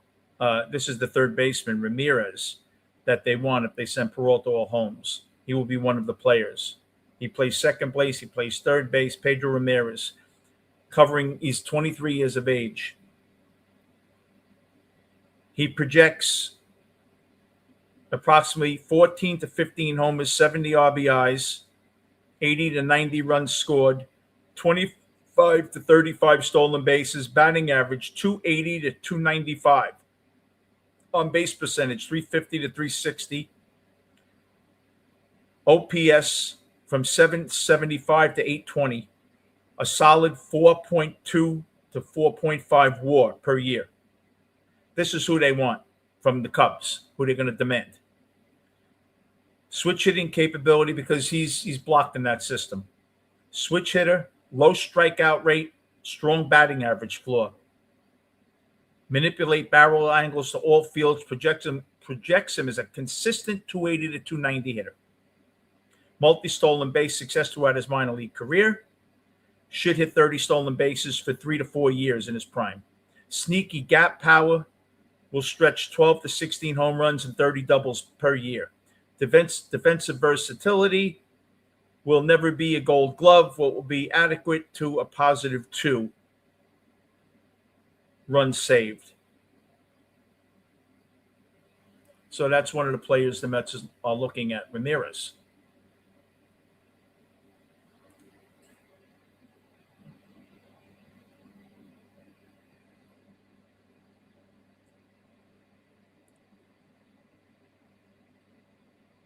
So you look at that and you see that we need to make a move for Ramirez. Ramirez would be a poor man's Edgardo Alfonso without the defense. Ramirez will be 15 homers, 75 RBIs, 280 batting average, 30 doubles, 30 steals. Plug him into second base for 7 years. Yes, Joe, that's the kid from Fisher. They want him. The Mets really want him. But the Mets want Ramirez. He's blocked because of Bregman with the Cubs and the second baseman the Cubs have. That's who the Mets are demanding. That's what's holding up a trade with the Cubs. The Mets are demanding Ramirez. Because Ramirez goes to second base, and for 7 years he's there. And you have yourself a 15 home run, 30 steal guy. You put him in this lineup, and I'll tell you where you bat him. You bat him ninth. You have him batting ninth with Ewing and Benj. Or him batting ninth with Ewing and Soto. You have 2 guys that are going to steal 30 right off the bat. Imagine Soto up at runners at first and second, and he could put it through the right field hole. First to third, second and third all day. So it certainly looks like the Mets have some options. Now, he did send me something that you good people that waited on here and didn't log off are going to get.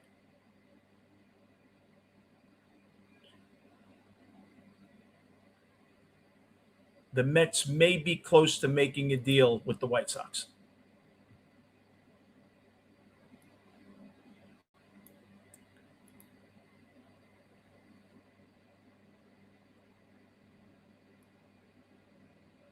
The Mets and White Sox have exchanged medicals. And it's Luis Torrens.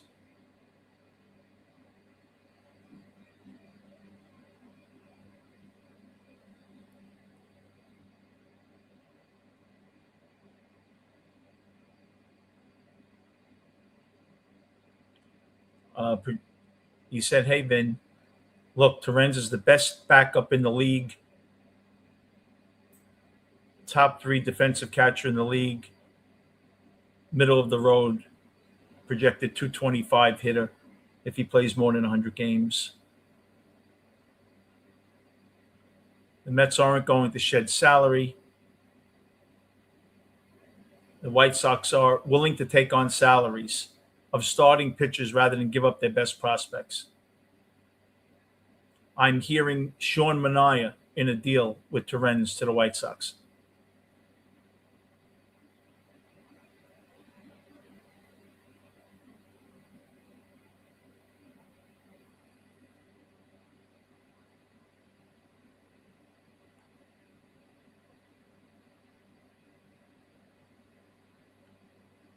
If the White Sox don't want to give up a top 10 prospect, they'll have to take on Marcus Simeon's contract if you give them Torrens and a pitcher.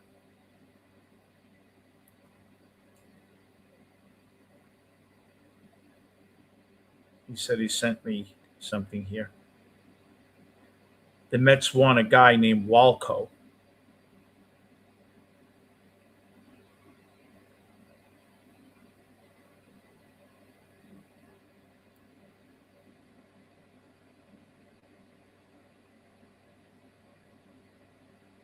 He said he's 20 years old. He's a teenager. He said he thinks he's 19 or 20.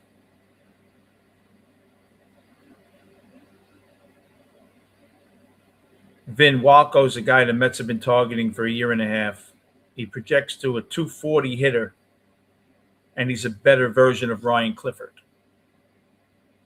He could actually top out at 35 homers. He's going to be a solid OPS guy of 840. The raw power, light tower power when he makes barrel, and his exit velocity right now would be top 5% in Major League Baseball. High strikeout guy, which will keep his average from 235 to 245, but he will also walk 90 times a year. He's pretty athletic, above average right fielder, but he really looks like a right fielder DH. He's boom or bust.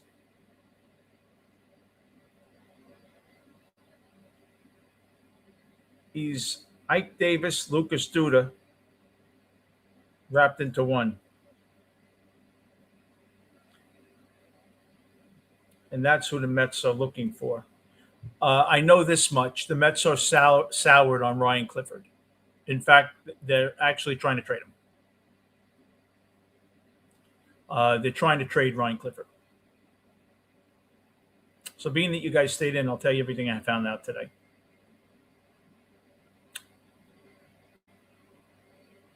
It ends up, I wasn't told the whole story. Not that I'm not trusted. I know this guy 43 years. He doesn't know the whole story. But evidently, the problem in the clubhouse wasn't all Lindor. He told me that the clubhouse isn't especially close, but there aren't any problems in it. He said guys more or less keep to themselves. He says he doesn't see a lot of guys hanging out at lockers talking to each other, but it's pleasant enough in there. He said it seems like Lindor and Soto are getting along better. And this is from someone who works in the clubhouse. He said he spoke to someone who worked in the Yankee clubhouse, because these clubhouse guys know each other. And they said that although he was very friendly with Judge, he wasn't rah-rah in the Yankee clubhouse either. He said, Vin, everyone thinks like Soto was so happy with the Yankees and he's quiet here. Because he was quiet there too. The only guy he really palled around with was Judge because of the elite talent. And he really respected his talent. And he looked at Judge as the leader. So he was seen more talking to Judge because he respects him for his talent. Best player in baseball. But he said he wasn't rah-rah, from what he was told, wasn't rah-rah in the Yankee clubhouse either. He said he definitely sees a difference in Lindor and Soto now. Not major, but it doesn't look as uncomfortable. He goes, you can tell when guys say hello to each other when it's uncomfortable. He goes, I've been doing this 35 years. He said, there's not discomfort there. they know where they stand now. He goes, evidently they talked it out. They're two different people. They accept it. Never going to be best friends, but they want to win. Hey, Jody. So he said there is no problem now between Soto and Lindor. None at all. But he said Lindor deep down knows he's not the captain because of Soto. But he said, Vin, if you would have brought Aaron Judge in here, if you would have brought Trout in here, he still would have had a problem with it because he wanted to be captain. He said there was a little jealousy thing that was Nemo's fault with Lindor. He said Lindor went out of his way to be nice to Brandon Nemo. And Nemo kind of cooled on him. And then Nemo had the excuse when the wives had a problem to really shut him out. He said, but that wasn't Francisco. He said Francisco goes over to everybody in the clubhouse. Nemo was a little butthurt. He thought he was going to be the captain. And he didn't think it was right that someone was brought in when he was an original Met, worked his ass off for the organization, switched from leadoff hitter, which he didn't want to do. He did everything he could to win, played injured, came back here. Evidently, he had a better offer with the Toronto Blue Jays. And the rumor is he took less money to come back here, thinking he was going to be named captain. That's why he came here. He wanted to finish his career with the Mets, and he wanted to be the captain. And it was almost kind of inferred that he would be the captain. And then he signs here, and then his rumors Lindor is going to be the captain, and he felt left out. Yep. Jody said that Lindor, Nemo, great guy, very sensitive. And he goes, and Lindor's very sensitive. But he said Nemo is a great guy. He said Nemo's wife is very vocal. And from what he pieces it together, she was the one that got a little irate in the clubhouse. Now, maybe something was said to her to get her angry. I don't know. He doesn't know either. He wasn't there. But he said Nemo came back here because he thought he was going to be captain. And he was very disappointed, much more than Lindor. He told me flat out, Vin, you'd think Frankie was disappointed. Nemo was shattered. I still like Nemo too. Now, he knows Ancibia. Is that one of the Met guys in the front office or something? JP Ancibia or something? Well, evidently, except for Soto, don't believe that list. Everybody is available. Everybody. That includes McLean. Everyone is available. It didn't have to be said. Evidently, Stearns said, I am open to any discussion, and you don't have to leave any names out but Soto. That he heard him on the phone. That's what was said. Well, someone heard him on the phone, told him. So do I believe it? I believe what this guy tells me. This guy told me, soon as Soto pulled up lame, I told you. He texted me, said, going on the disabled list. And I was on here with you guys. I think William remembers. And I said, why? He goes, because he has scheduled 10 a.m. Lenox Hill, MRI. And they're already making calls down to the minor leagues. So this guy knows his stuff. I told you Ewing wasn't playing. He was getting a rest against Sale, right? He told me Ewing's not in the lineup against Sale. Told me this last night. That was his scheduled day off. And he told me that He's the one that told me that, these guys all know each other. And someone in the Pirates organization in the training room said Skeens is hurt. And I told you this last month, and all of a sudden he's getting blown up. There's a problem. He can't find out what it is. but he's hurt. Nothing structurally, nothing that'll hurt him. He's thinking, just throwing it out there, he thinks Skeens may have bone chips in the elbow. Very similar to Manaea. He thinks Skeens has bone chips. Can't do any harm.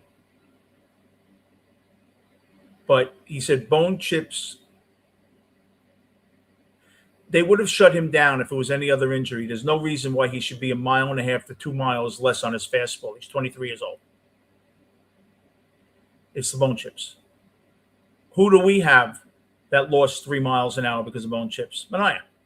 Bone chips will affect, first thing, it affects your control and it affects your spin rate. Skeens' spin rate is down this year. His miles per hour are down. His shoulder's fine, and they're not shutting him down. So what does that tell you? Bone chips. This guy works in this field. I trust him. And it's going to come out at the end of the year. You're going to see Skeens had a cleanup at his elbow. He said there is a real back and forth with Manaea. Stearns wants to keep Manaea.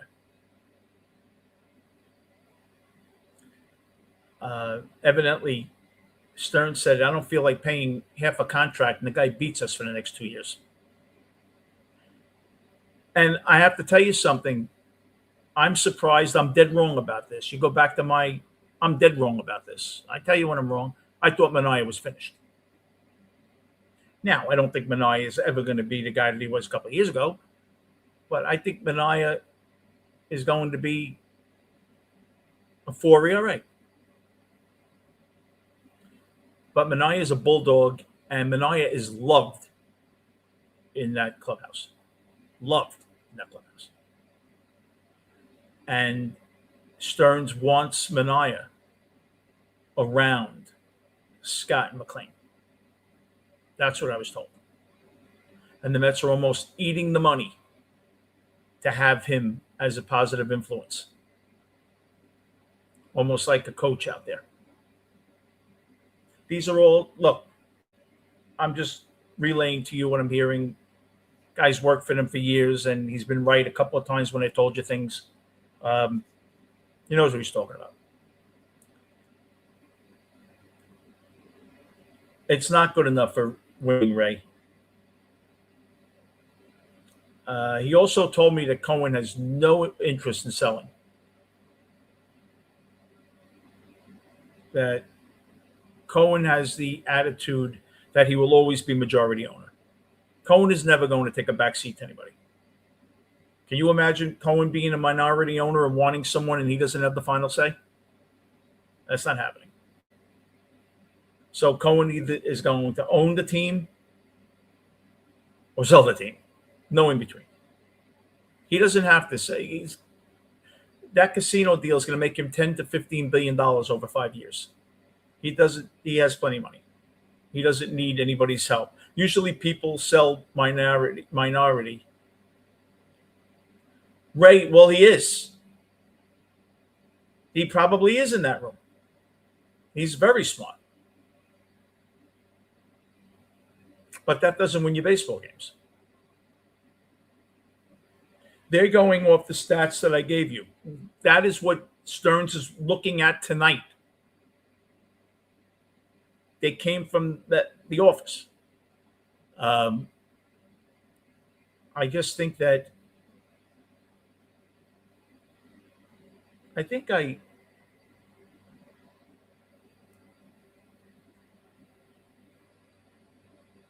gave this to you the other day, and it wasn't completed, and he gave it to me. I think you'll really appreciate this.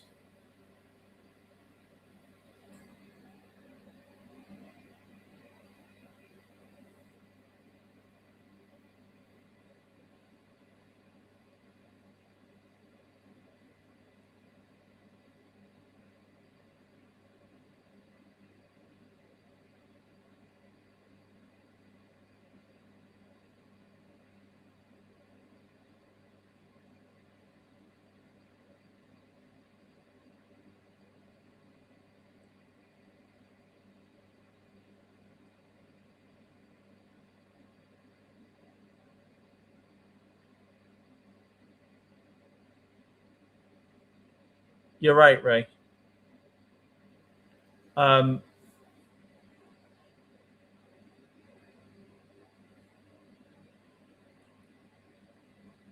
okay, with the data that the Mets use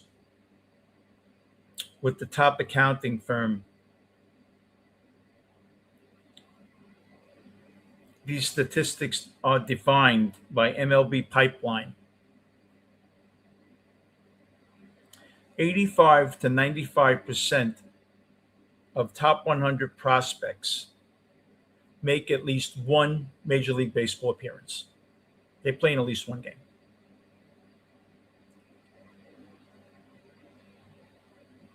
Over 94% make the big leagues.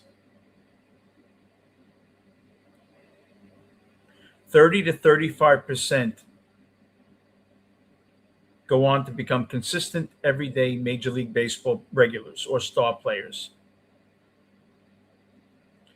You have to average a 2+4 over 7 seasons. 65 to 70% fail to meet high-end expectations. Prospect tier. If you're rated, this is Major League Baseball over Major League Baseball, not your star people. If you're ranked 1 to 10, 95% will make it. Regular to an all-star success rate is 60 to 65%.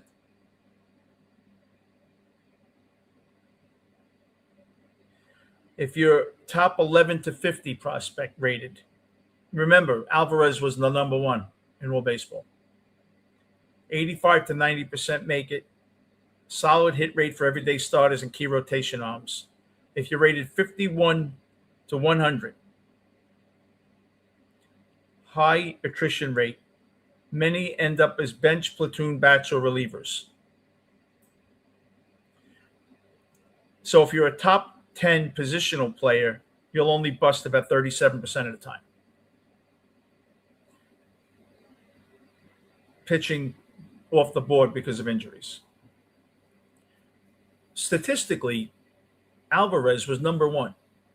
Alvarez is supposed to be an all-star.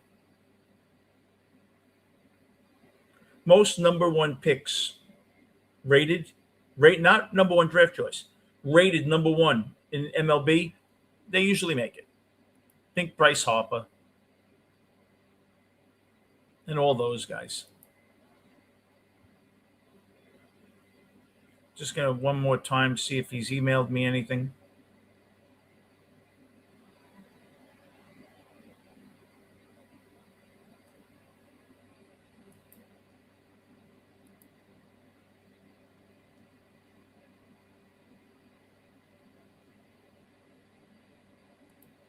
Nothing tonight.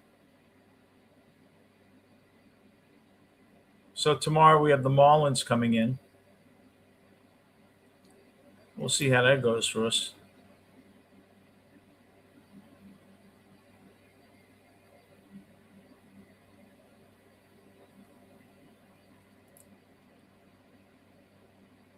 So we'll see. We have a few days left.